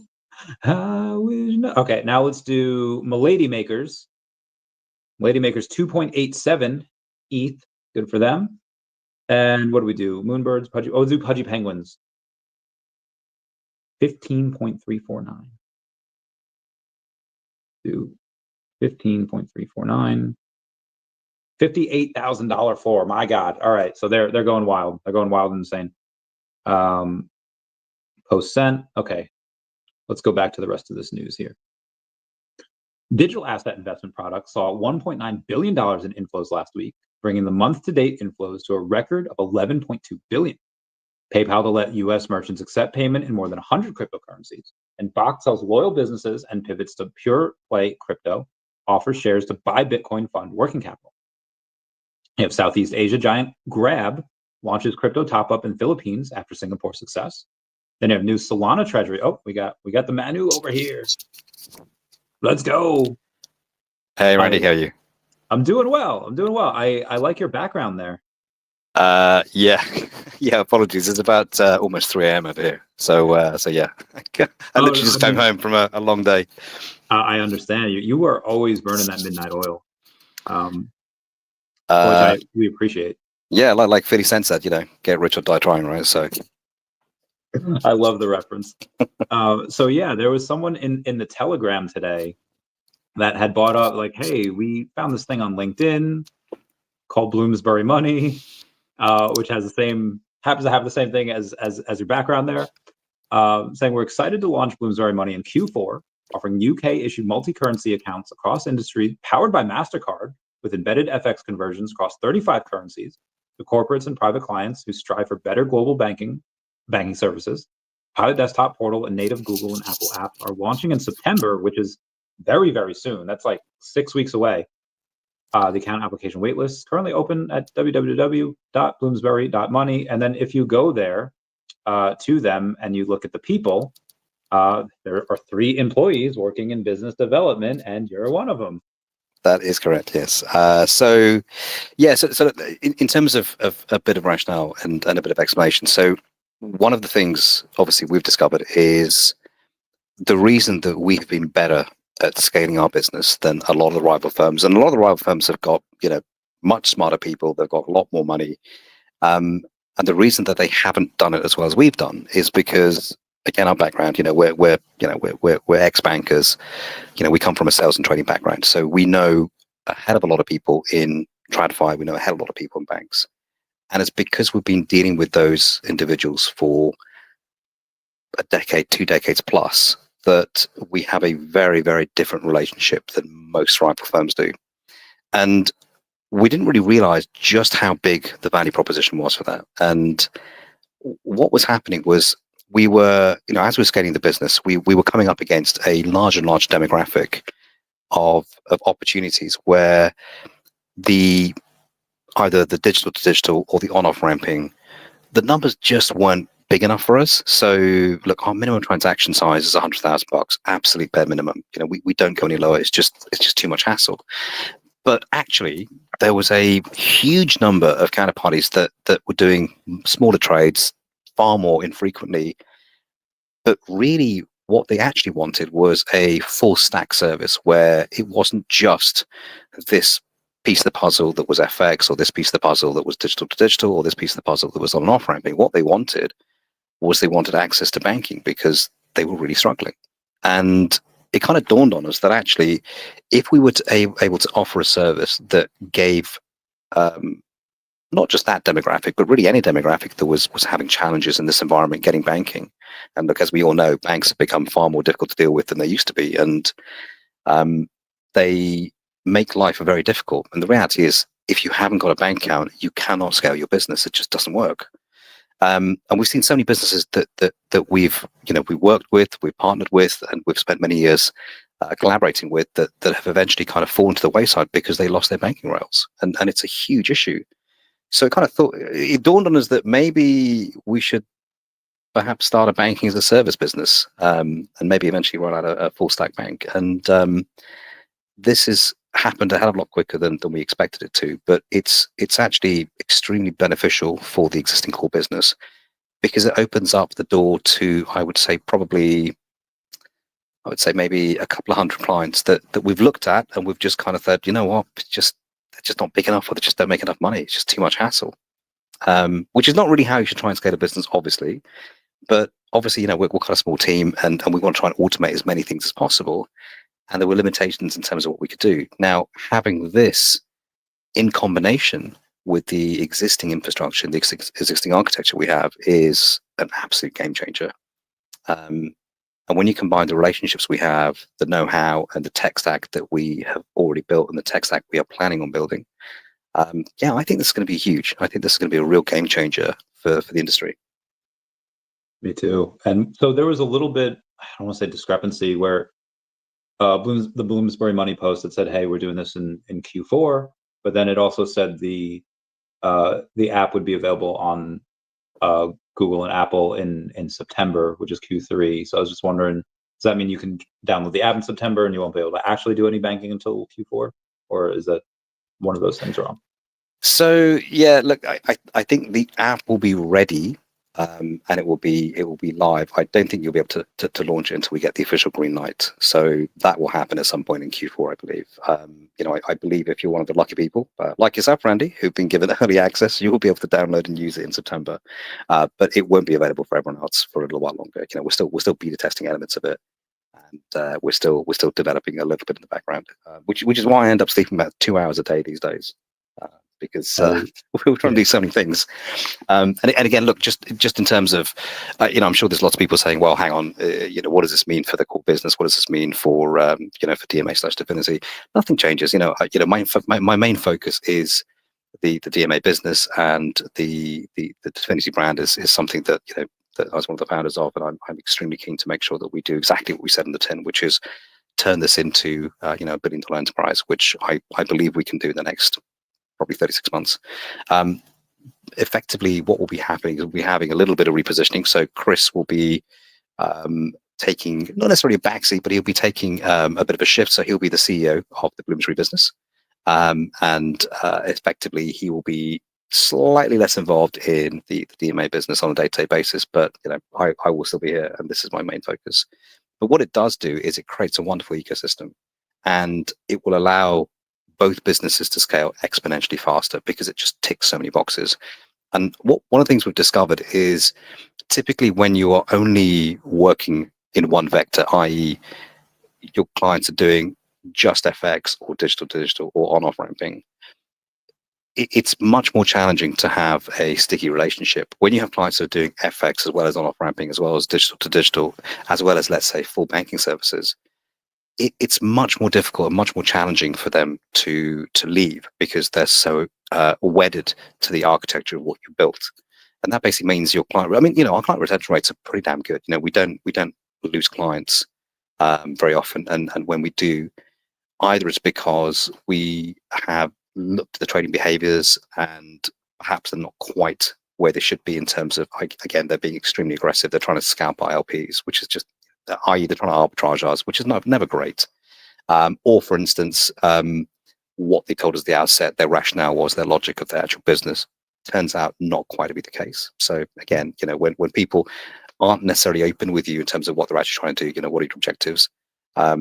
Is one of the first questions we ask anyone when we're onboarding them. If those things don't match up to their behaviors, then that's a bit of an issue. So we do, we will offboard more clients ourselves than clients will leave. But I think by doing this, what we then create is a wonderful ecosystem, and it's mutually beneficial, for both those enterprises. Now, obviously, as digital assets are a hot potato, as I'm sure you know, unfortunately for every bloody regulator. Obviously, this is a standalone company. This is going to be an arm's length enterprise, so it's not really going to be basically managed and controlled in the same way. So again, we don't have a controlling interest in that Bloomsbury business, but we do have equity in that business because we see the value.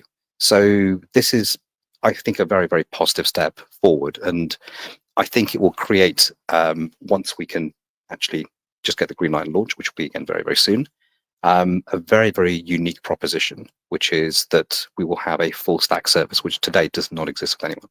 No one does it. Oh, actually, that's not true. Some people do it, but they do it very badly because they've got absolutely crap banking rails. So there's a scene in, I think it's Pirates of the Caribbean, Dead Man's Chest, where they're all chasing Jack Sparrow, and they're like, "Do you think he plans it, or it makes it up as it goes along?" And winding the clocks back 6 years. You CEO at DMA Link from June of 2019, and then a year later, okay, now you're non-executive director at Axion. Then in that same year, less than a year later, founded Definity Markets. And you use all of them in that same, you thought about that ecosystem. Then you have Bloomsbury Money. In any one of these companies is probably like, okay, this is pretty successful. This is doing amazing things. You happen to do, and you've hit home runs on these all the times. I don't really know too much about Cerberus, and we'll get into that later. But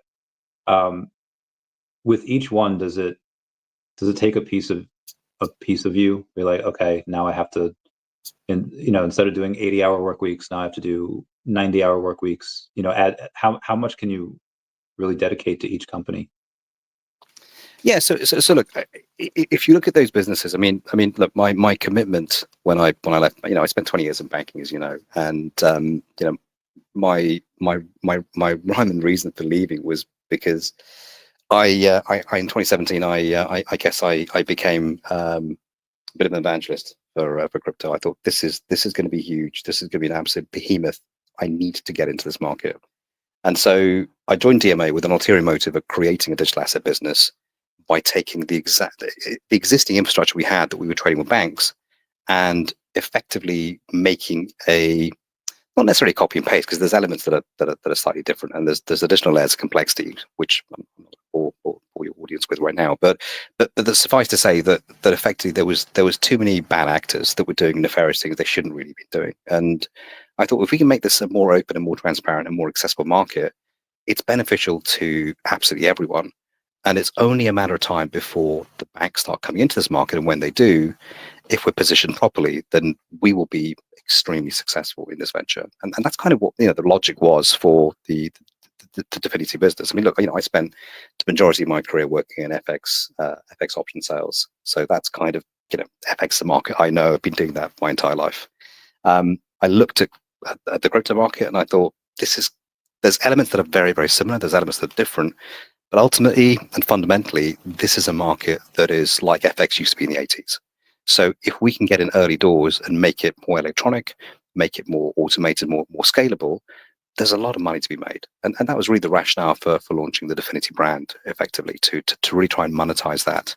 And as we kind of stepped forward, we realized that obviously AI is, I mean, okay, we were way too early with AI. We were implementing this long before ChatGPT. We are still using this, and we will continue using this as we scale the businesses. So it's basically what happened was that we had a core business, which was DMA. I saw that the future really was digital, so we looked to see how do we take the existing business and use the contacts we have and the infrastructure to build this digital asset business, and then obviously harnessing AI. And then the logical progression was 75% of our clients were always saying, we love dealing with you guys. We would love to give you more business.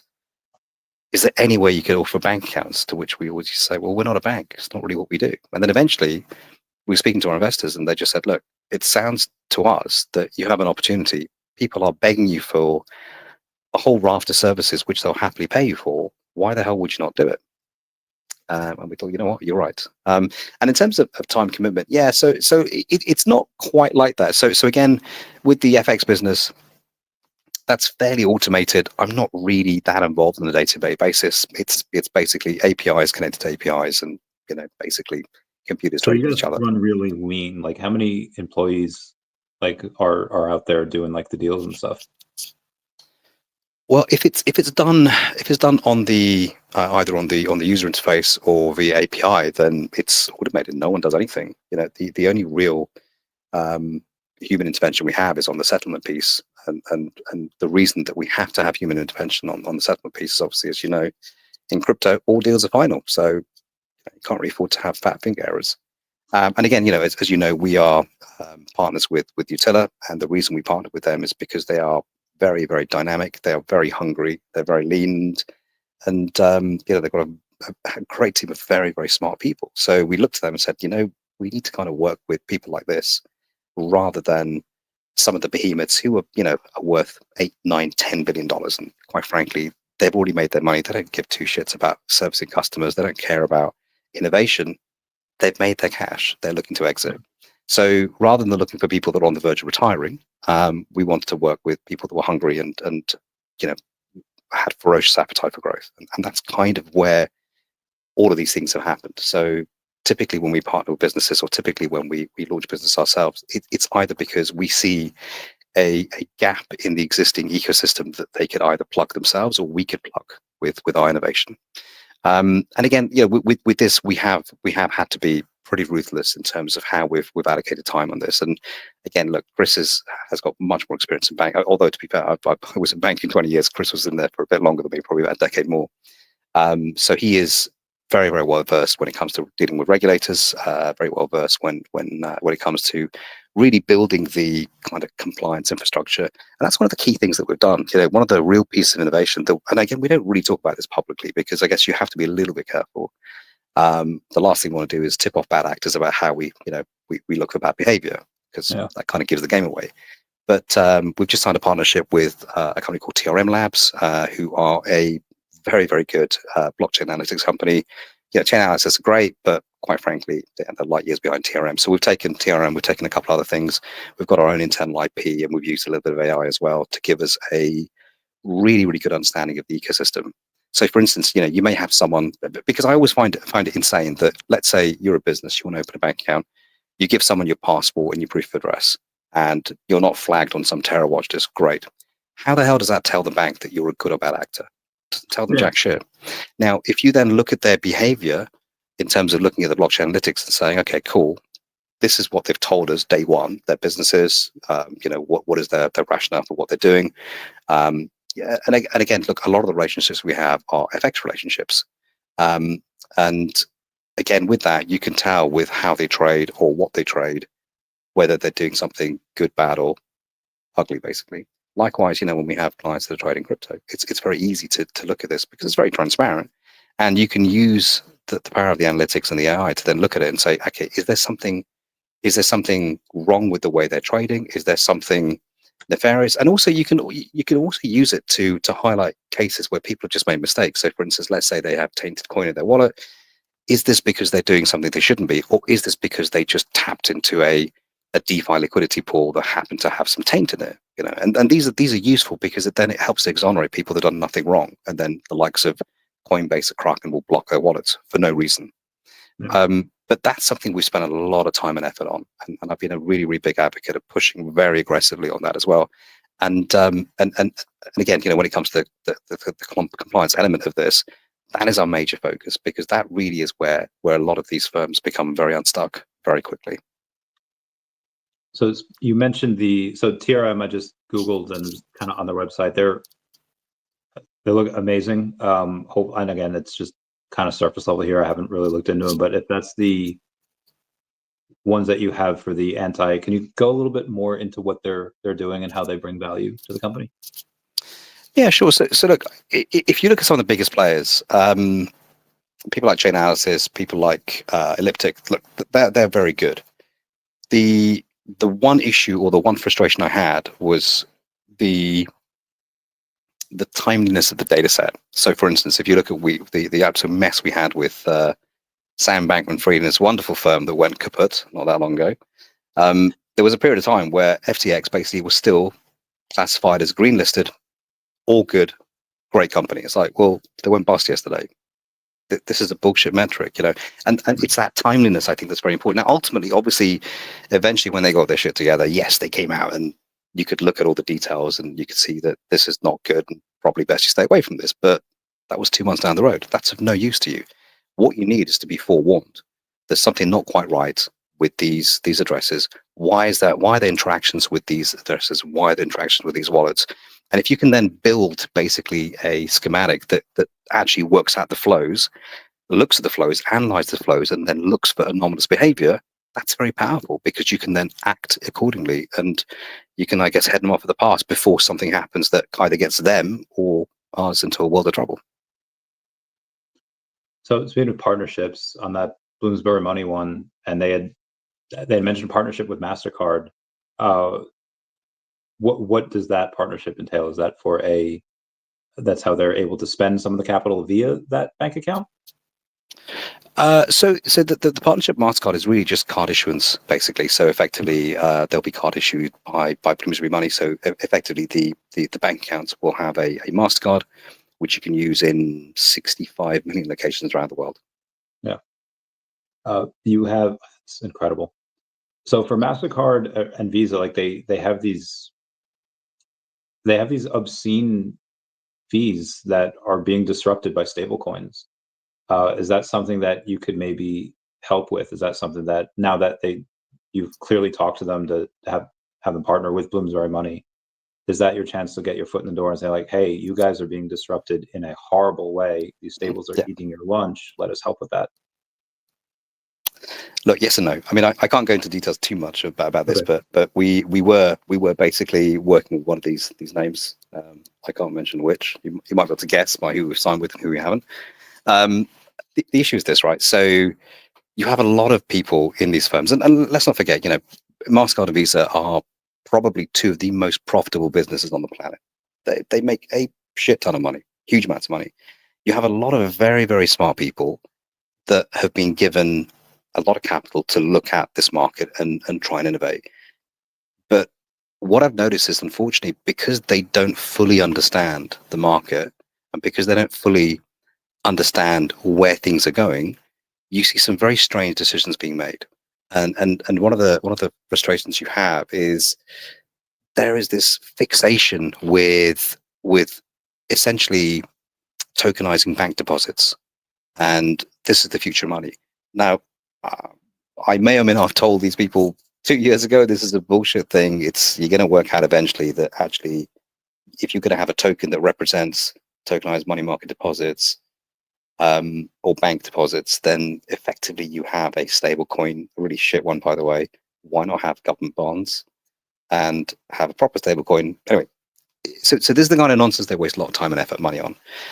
Or what they'll do is they'll buy a great piece of technology, not fully understand what they bought, and mothball it, which is what they did with CipherTrace. God only knows what. I mean, by the way, they were the best on the market, and they are now gone. They don't exist. They've been taken off.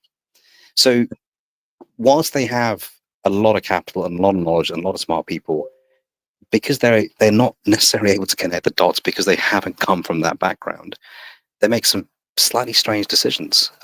So yeah, look, I would love to do more with these guys. I think there's a huge opportunity to do a lot of business with them, but I think we have to just wait till there's a level of understanding within these businesses that is sufficient for them to fully grasp what we're trying to achieve, and what the opportunity is for them. The opportunity is huge. If they want to dominate this landscape more than they're already bloody doing, they can do, but they just haven't quite got their shit together yet. And I'm sure they will do. And it's just like the conversations we had with banks 3 years ago, where they just said, we just don't see the value proposition. Whereas now, well, we're speaking to half a dozen European banks. The same banks that basically said, we don't understand why this makes any sense, are now saying, actually, we understand how this makes sense and we'd like to partner with you. So it's just about timing, I think. Agreed. So there's obviously, again, you're so busy. I know that because that Bloomsbury Money thing is based in London or somewhere in the UK. It is, yeah. I don't know if Brexit affects it or not, or how high the taxes are, but I do know that at least in Ohio, where they have incentives in order to attract foreign businesses to come in, to bring jobs, you could get a bunch of credits. And I have mentioned that before. Was there any chance of that happening next year, or is that just like, Randy, we're so busy right now, we're just going to pay the taxes because we're already making a heck ton of money? Yeah, I mean, look, I think when it comes to things like that, absolutely. I was blown away by some of the incentives they have in Hawaii. It's phenomenal. It really is. And look, it's definitely on our radar to look at that within I'd say probably the next 12 months or so. But I think realistically, I think part one of that is just making sure that we're fulfilling the initial objective, which is, can we actually offer a banking service proposition that ticks enough boxes for basic early stage companies, for fintechs, and basically for regular corporates, but also ultra net worth as well. And I think we just need to look. I'm 90% confident, or maybe even 95% confident that we probably have got this right. But I think until we are 100% resolute that what our vision of this offering is and our implementation of that happens, I don't think we can take that decision quite yet. So yeah, I'm pretty sure that will be happening very soon, but probably not for the next 6, maybe 12 months or so. Understand. So there's you were surprised when I told you a couple weeks back that I Trust Capital has now started. They always had the top ones. They obviously had Bitcoin, ETH, Solana. Then they go to Hedera. Then they have Flow. They have a couple of good ones with legit businesses backing them. But now they have meme tokens. And do you think that opens the door for you guys, because you offer like 35 different currencies, a lot of stables. You have, I don't want to go into them right now unless you want me to, but would you guys ever offer any tokens that aren't like an AVAX or is not like a Solana, but maybe tokens that they have a ton of liquidity that's locked, they are, contracts are announced? Would you ever offer meme tokens to your clients the same way that I Trust Capital does to theirs with their 401ks? So the problem is with the meme tokens is really the justification of them. So the way in which we kind of positioned everything with the various regulators that we've spoken to is effectively, what is the actual use case? What is the purpose of this?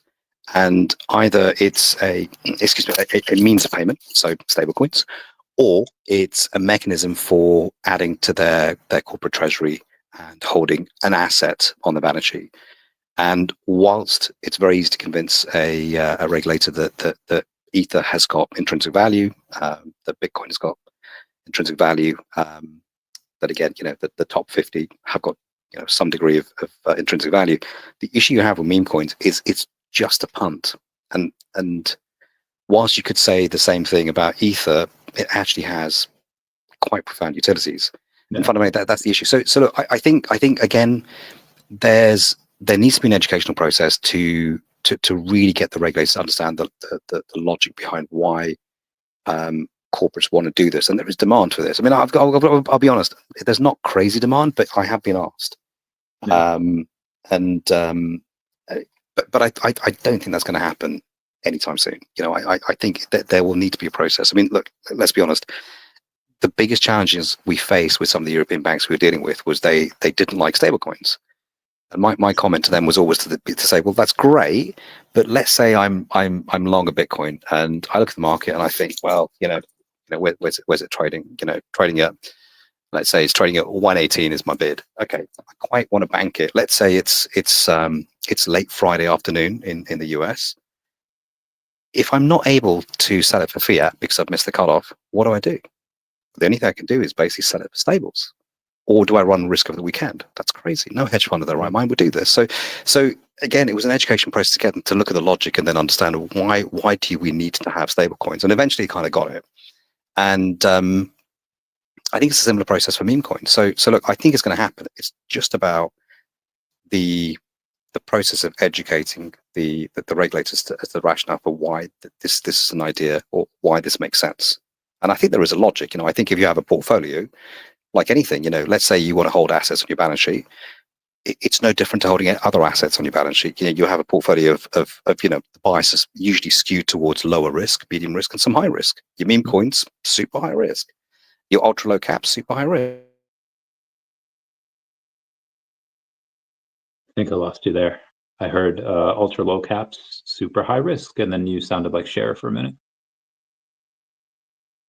And he might be gone. We might have lost the man.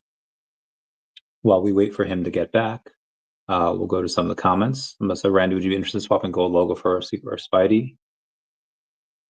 That is an interesting proposition. There are right now 2 gold logos. I think one's at 5,400. The other is at, I think for OMI, like same thing, maybe a little bit lower. We'll see if Manu has fixed that. Manu, you good? Seems to not be. On mute? Nope, he's not on mute. Again, he might have to go out and come back in, or he fall asleep. I had someone fall asleep on me. Yeah, that might be it.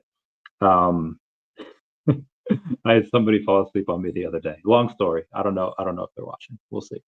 Anyway, Matt, that's a great question. Manu's got a bunch of different companies, and they all use DFINITY in some way. So I would think that, gun to my head, yeah, he's probably figured out a way to have some type of utility, or a lot of it, whether it's Axion AI, whether it's the anomaly detector, whatever. Hey, hold this token or hold a certain amount of these tokens, and then you get a discount on fees. So I could imagine, and we'll ask him that when he gets back. Can you hear me now? Hey, Randy, sorry, I'm in very, very rural London, actually the middle of bloody London. I've got the most terrible connectivity. Apologies. That's fine. That's rough. That's I feel like why do you live there if the internet is so? Can you get Starlink? Yeah, I can. I actually had Starlink. So Chris got Starlink when he decided to go to his little trip to Somalia, and I said, I checked out. I've got to be honest. That Starlink gives out a lot of radiation. I'm kind of paranoid by my router. Oh. So just as a metric, I understand. So anything that basically creates more than 11 volts per square meter is not good for your health. My router is about 3440, so it's not great. Starlink was 1500, so I was like, damn. Wow, that's not good. Yeah, so yeah, it was very good, very fast, but I was like, I don't think that's very healthy. So yeah, I just need to get a new internet service provider, I think.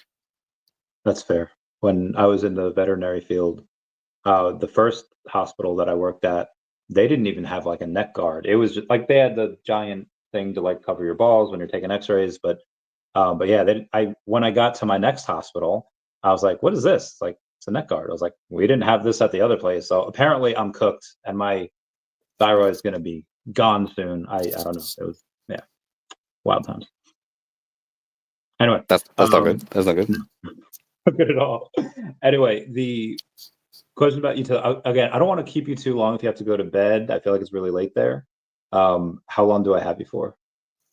I don't know. As long as I don't wake up my wife or my kids, I should be okay. But I'm not sure. Maybe another, I don't know, 10 minutes or so, probably. Okay, cool. So we'll start with the how's it going on the gaming repo for casino repo? How's it going there? Is there any movement on that? Yeah, no, there is. I mean, as I kind of mentioned before, one of the issues, or one of the slight challenges we had, was obviously EVRE has been acquired by a large private equity firm, which is now public information. So typically when stuff like this happens, clearly the focus of the business is on slightly different things to again, working with people like us and innovating. So yes, there's been delays, but again, look, we're going to do another beta test. This time we're going to do it in London. And so we are hopefully looking to do that at some point in September. So, we're still moving forward. It's just, unfortunately, it's like anything, with best will, we want to get everything done yesterday. Sadly, when you're dealing with very large companies, that ain't how they work. So it's still on track. They still love the idea. They still love the concept.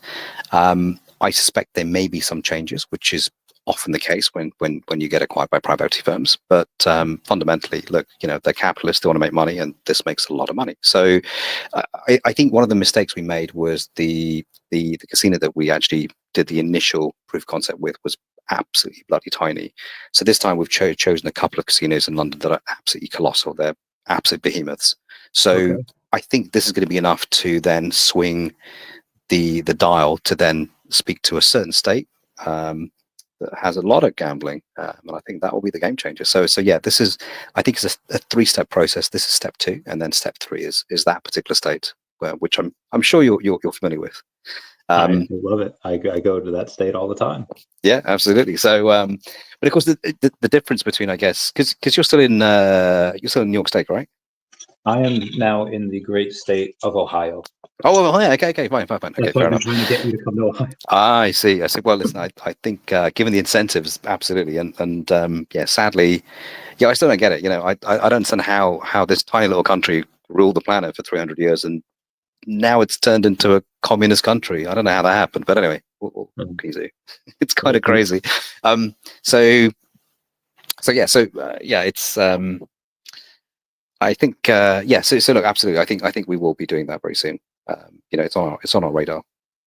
Awesome, great to know. I know one last thing before we leave. That I was telling people that for all your companies, there's always a little bit of, if you hold a certain amount of Definity tokens, you can get a little bit of a discount on whatever it is the company does, whether it's the anomaly detector, whether it's DMA linked Definity markets. Do you think there might be a possibility that you could also do it in some way in the new company as well at some point? Yes, absolutely. That is, there's going to be a major announcement on this. I just need to get the green light internally and actually externally as well. But yes, there will be a token utility of some way, shape, or form, and it'll be quite a profound one as well. So yeah, that'll be big news when we can reveal that. And there's also a bunch of tech we are building in the background, and this is going to be a real game changer. I can't really talk about it too much because obviously I need to get some green lights from various regulators to launch the banking as a service first. But yeah, so there will be some very, very major announcements on that front as well. And some of the tech that we have is absolutely radical, and it does not exist anywhere else. So it'll be huge. I can't wait. When are you coming back to the States? When will I get to see you? When I come back to the States, to be fair, I should really be. We have so many bloody clients in the US and in LATAM as well. I mean, it's absolutely crazy how many clients we have. We should really be coming over there every 2 months, but it's just crazy at the moment. So I don't know. I'm looking for an excuse to go there. I keep being invited to Dubai, and I'm looking at the map, and I'm looking at the temperature, and I'm like, holy shit, really? 48 degrees? I mean, yeah, that's just too much. Well, there's Comic-Con in New York on early October, and then I'm going to Vegas in November. So if you want to pick one of those 2 places, you totally can. We'd love to go in and do a couple things, but it won't be as hot because right now it's a little warm wherever you go. Yeah, it is super hot, particularly in certain parts of the world. Yeah, so look, we should be in the States a lot more, and we will be. It's just we've been very, very focused on building tech and basically developing the existing business that we have. I mean, let's put it this way: the launch of the Bloomsbury offering, I think, will probably help us to double the revenue number of the Divinity business by doing absolutely nothing other than actually helping solve an issue that they face. You came on the channel a few months ago and you said, yeah, we're doing the 6 figures, and by the end of the year we'd like to do $1 million per month. Did you have Bloomsbury in mind when you mentioned that like a few months ago, or is this going to add it in conjunction to the number you already had in mind? So I'll be honest with you. I mean, look, the intention for Bloomsbury was to launch this when we exited DMA. So we weren't going to do this for 3 years, but it just got to a point where we were being hounded by clients about this, that we just thought, this is crazy. We probably should do something. And it's kind of ironic. It's one of these things where you kind of think about it and you don't really pay too much attention to this. And then suddenly one of your biggest investors says, guys, if people are telling you they will do more business with you, and people are telling you they're not happy with their service and they like the way you do business, why the hell would you not do this? We're like, yeah, shit, that's a very good point. Why would we not do this? It makes sense. Why would you wait for another 2 years or 3 years? To which I said, well, because I probably need to sleep at some point. But anyway, notwithstanding that, there's no reason really. So look, it's going to be. So those numbers I was talking about we're excluding Bloomsbury, completely excluding Bloomsbury. But effectively, by launching the Bloomsbury business, so I'll give you an example. So let's say we have clients that are doing FX. They're corporates. They're doing FX business with us. Some of those clients are very keen to open bank accounts because they're struggling to get bank accounts, and not because they're doing anything nefarious, but just because of the way that risk is measured. So I'll give you, for instance, which I find strange. So if you look at the Financial Action Task Force, which is basically a quango of the US government, they go around the world and they give different countries risk ratings. So for instance, the UK is low risk, Finland is low risk, France is medium to high risk. It's amazing. Yeah. Now I just thought maybe it's because the Americans don't like the French, which I could understand. That is, we don't. But I don't think anyone likes French. Although I do love French food and I do love French wine. I'm very jealous of the lifestyle. A workaholic in France is someone who works 12 hours a week. And the funny thing is that I didn't realize that they have decided in their infinite stupidity to stop cooperating with a bunch of US regulators and a bunch of law enforcement, which I have no idea what Macron is smoking. But so they said, look, if you're not going to play ball, then we're going to put you up the risk rating. So if you're a French corporate or if you're French national trying to open a bank account in the UK, you're going to struggle, which is crazy, right? It's not like you're coming from South Sudan or somewhere sanctioned. So it's stuff like this that you don't fully appreciate when you're not looking at this on a day-to-day basis. That, let's say, for instance, you're an FX firm based in Paris. If you want to get accounts in London, good luck. You ain't going to get them. Why? Because there's this nonsense over here about corporation. But quite frankly, the way I see this is that if it's a legitimate business, they're fully licensed and regulated by the French regulator, who are very good, by the way. They have basically been given the green light by the French central bank. Why the hell wouldn't we deal with them? And again, if they're going to do double the volume, it's a no-brainer, right? Of course. So again, this is a beautiful way this is working out, especially for me.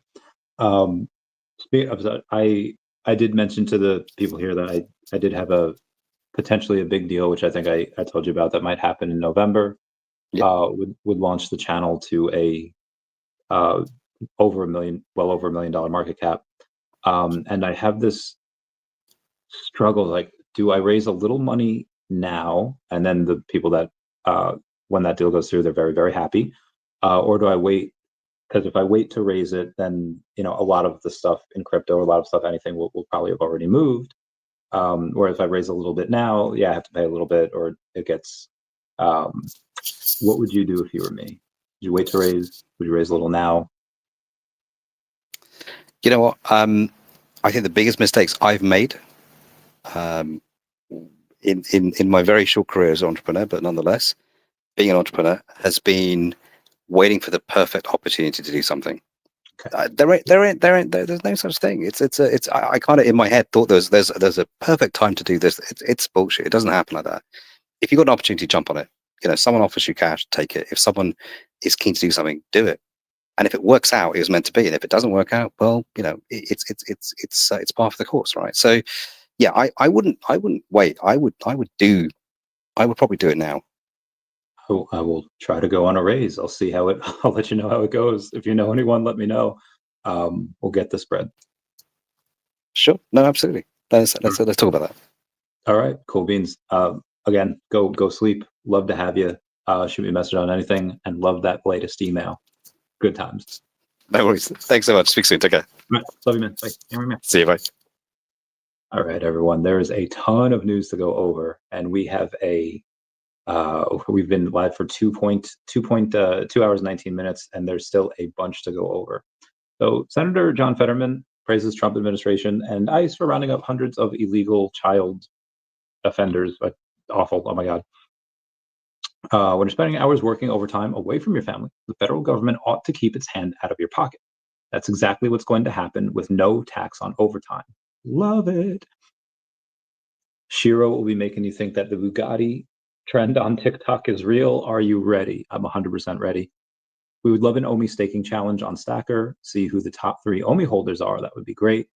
Kaki Gaijin says, how about an extra OMI staking tier where 15 million enters you into a draw to win a monthly VeVe NFT giveaway from the stack that VeVe keeps? Would love it. Would absolutely love it. Crypto Cosmos says, NFTs and digital collecting are just starting their second cycle. This is going to be an NFT run for the ages. Several amazing projects out there, but nobody onboards top-level IP and gamifies collecting like VeVe. Buckle up, Web3 fam. It's going to get epic. On July 25th, which is like a week ago by now, the NFT market cap surged to 6.6 billion in July. DAP Radar was surging 94% as CryptoPunks lead the rebound with multi-million-dollar sales and rising floor prices. Yeah, so I guess to recap, they're not launching their own crypto, but they're going to help DFINITY markets like double. Like again, they are doing well into the 6 figures every month right now, right? Even without Bloomsbury money, DFINITY markets would have done $1 million per month by the end of the year. Now, I don't know if I want to say blue sky, but 1.2, 1.5, like they're gonna do a multiple of what they're doing now.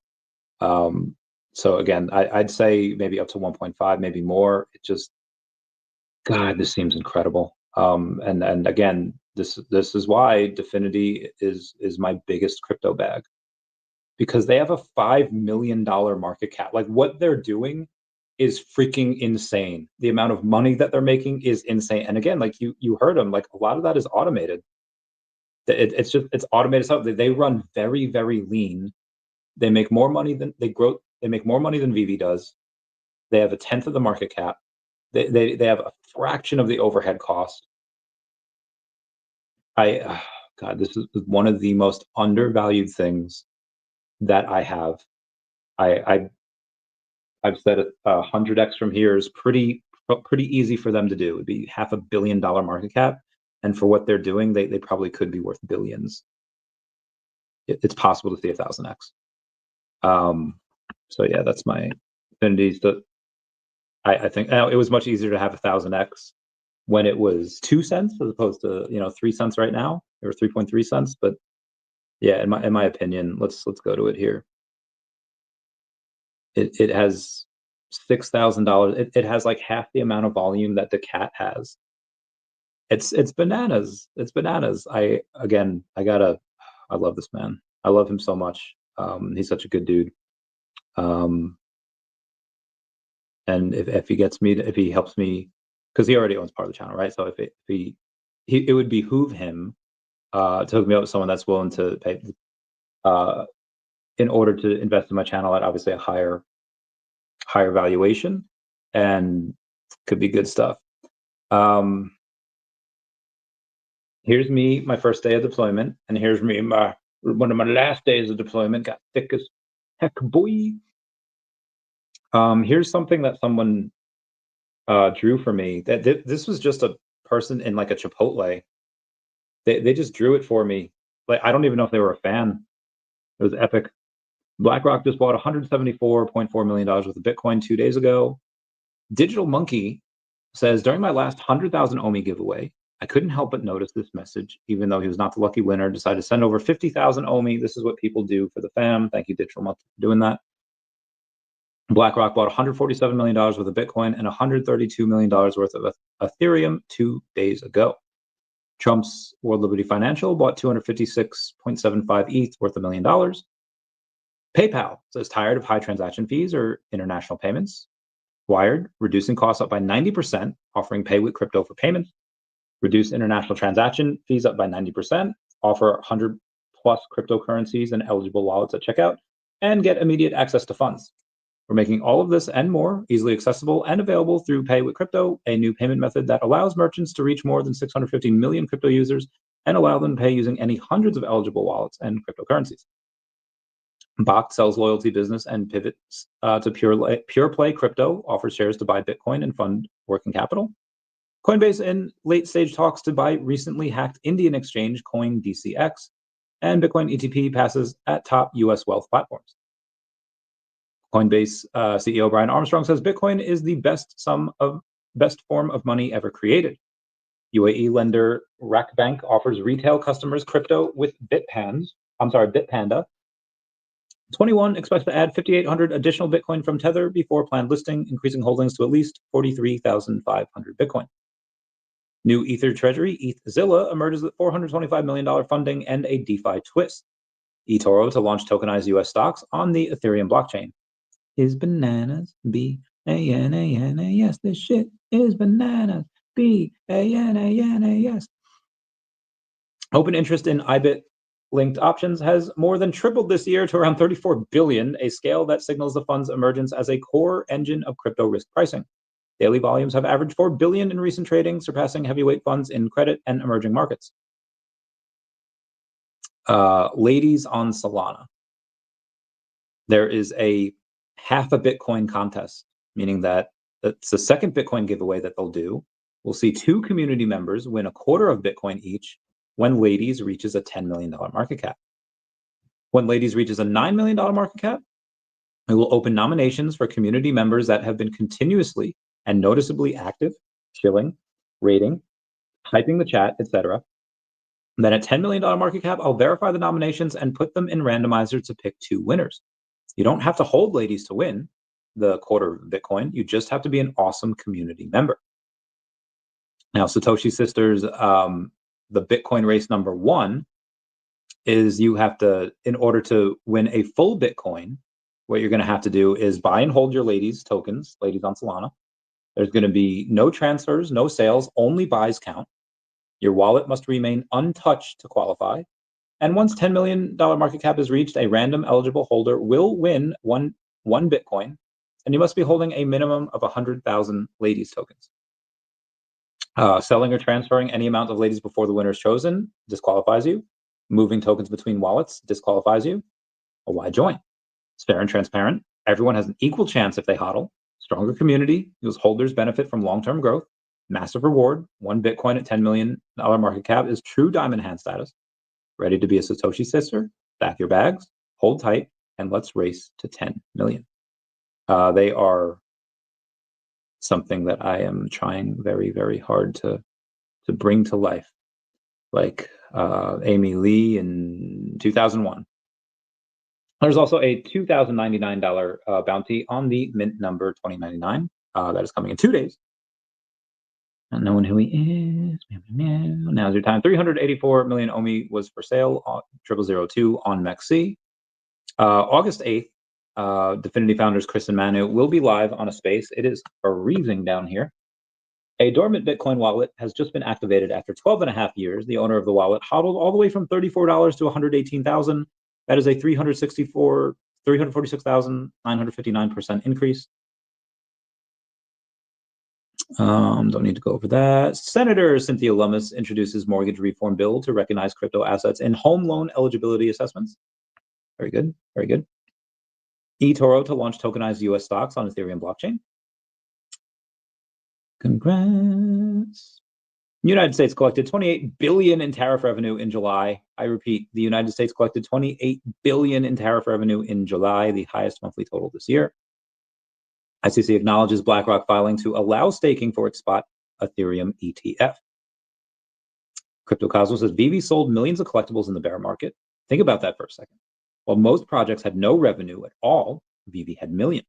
Vault values and grails already moving up. An explosion is brewing. OMI is set to explode this cycle. I agree. Hello from Hong Kong, Nirwana. How you doing, buddy? How you doing? Ray Fixie said, I can see there's a lot of progress in VeVe officially. One thing's for sure.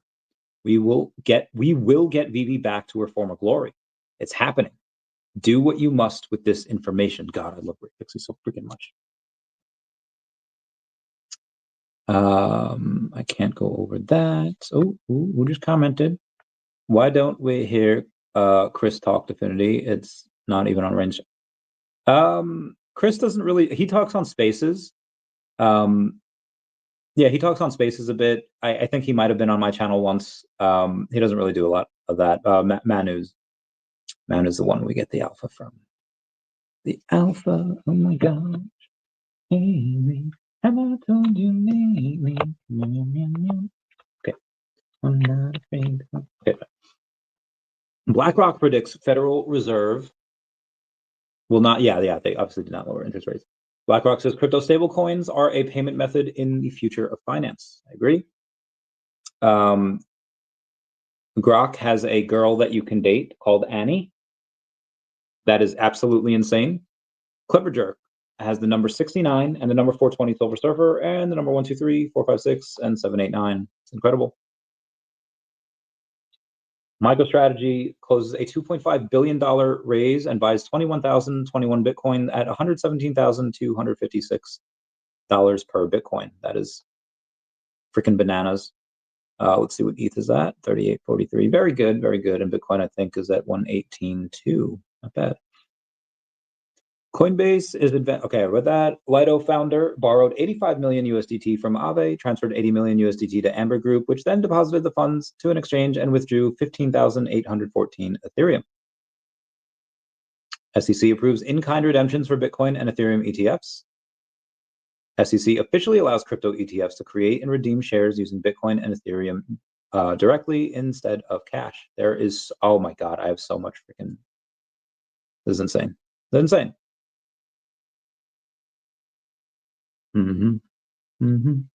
Coming to say who Kraken looking to IPO $15 billion valuation, looking to raise $500 million. The cat token is top of Memezilla yet again. Shout out to Amit Guerra over from Google DeepMind that will be on the podcast at some point. We all know SHIRO is a sleeping fat cat. What happens when a fat cat wakes up? Lock in. The show's about to begin. Let's go, SHIRO. White House pause in process to install new CFTC chair, rumored to be due to his team seeking confidential information on Polymarket and Predict, whilst he currently sits on rival Kalshi's board. Shout out to Emily Lance that will be on the podcast. On what is she coming on? I don't have. Oh God, I don't have her on. Oh no, she's coming on. Oh, okay, that's 13 August. That's in a couple weeks from now. Believe in something when you see SPX fam. Thank you for paving the path.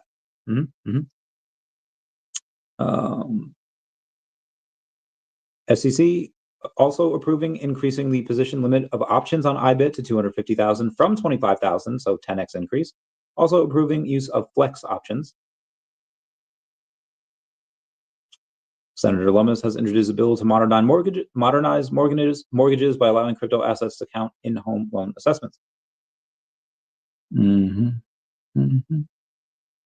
July 17th, Charles Delgado, aka VeVe, went a little ham with comics and ended with 5,652 comics that day.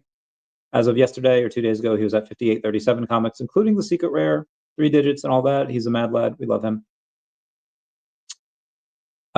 Since U.S. aid got defunded, PBS is broke, Media Matters is broke, Planned Parenthood is broke, CNBC, ABC, NBC, CBS, MSNBC are all laying people off. New York Times and WAPO are laying people off. Facebook laying people off. Google, Disney, Paramount, all laying people off. Brandon Babcock says, my favorite Marvel character is the Punisher. I look forward to the Punisher's new interaction with Spider-Man in the upcoming 1 year. Spider-Man, Brand New Day. Same. Comic book me no new special need. Mr. MC1 says New York Comic Con 2025, the 9th, the 12th. I'll be there the 9th and the 10th. Fan planning started. Please see VeVe Gold logo Telegram group. Please respond early. I will be in there from the 9th and the 10th. The 10th is the only party that will be VeVe Gold and Silver fan exclusive party. So October 10th, I will be there for that. Let Mr. MC1 know as soon as you can. Nothing beats a Jet 2 holiday. Okay, guys, I gotta bounce. Everyone, please comment, like, and subscribe. If so cold, comments are good for the YouTube algorithm. Everyone say bye-bye to Dashi. Bye-bye, Dashi. Okay, end stream.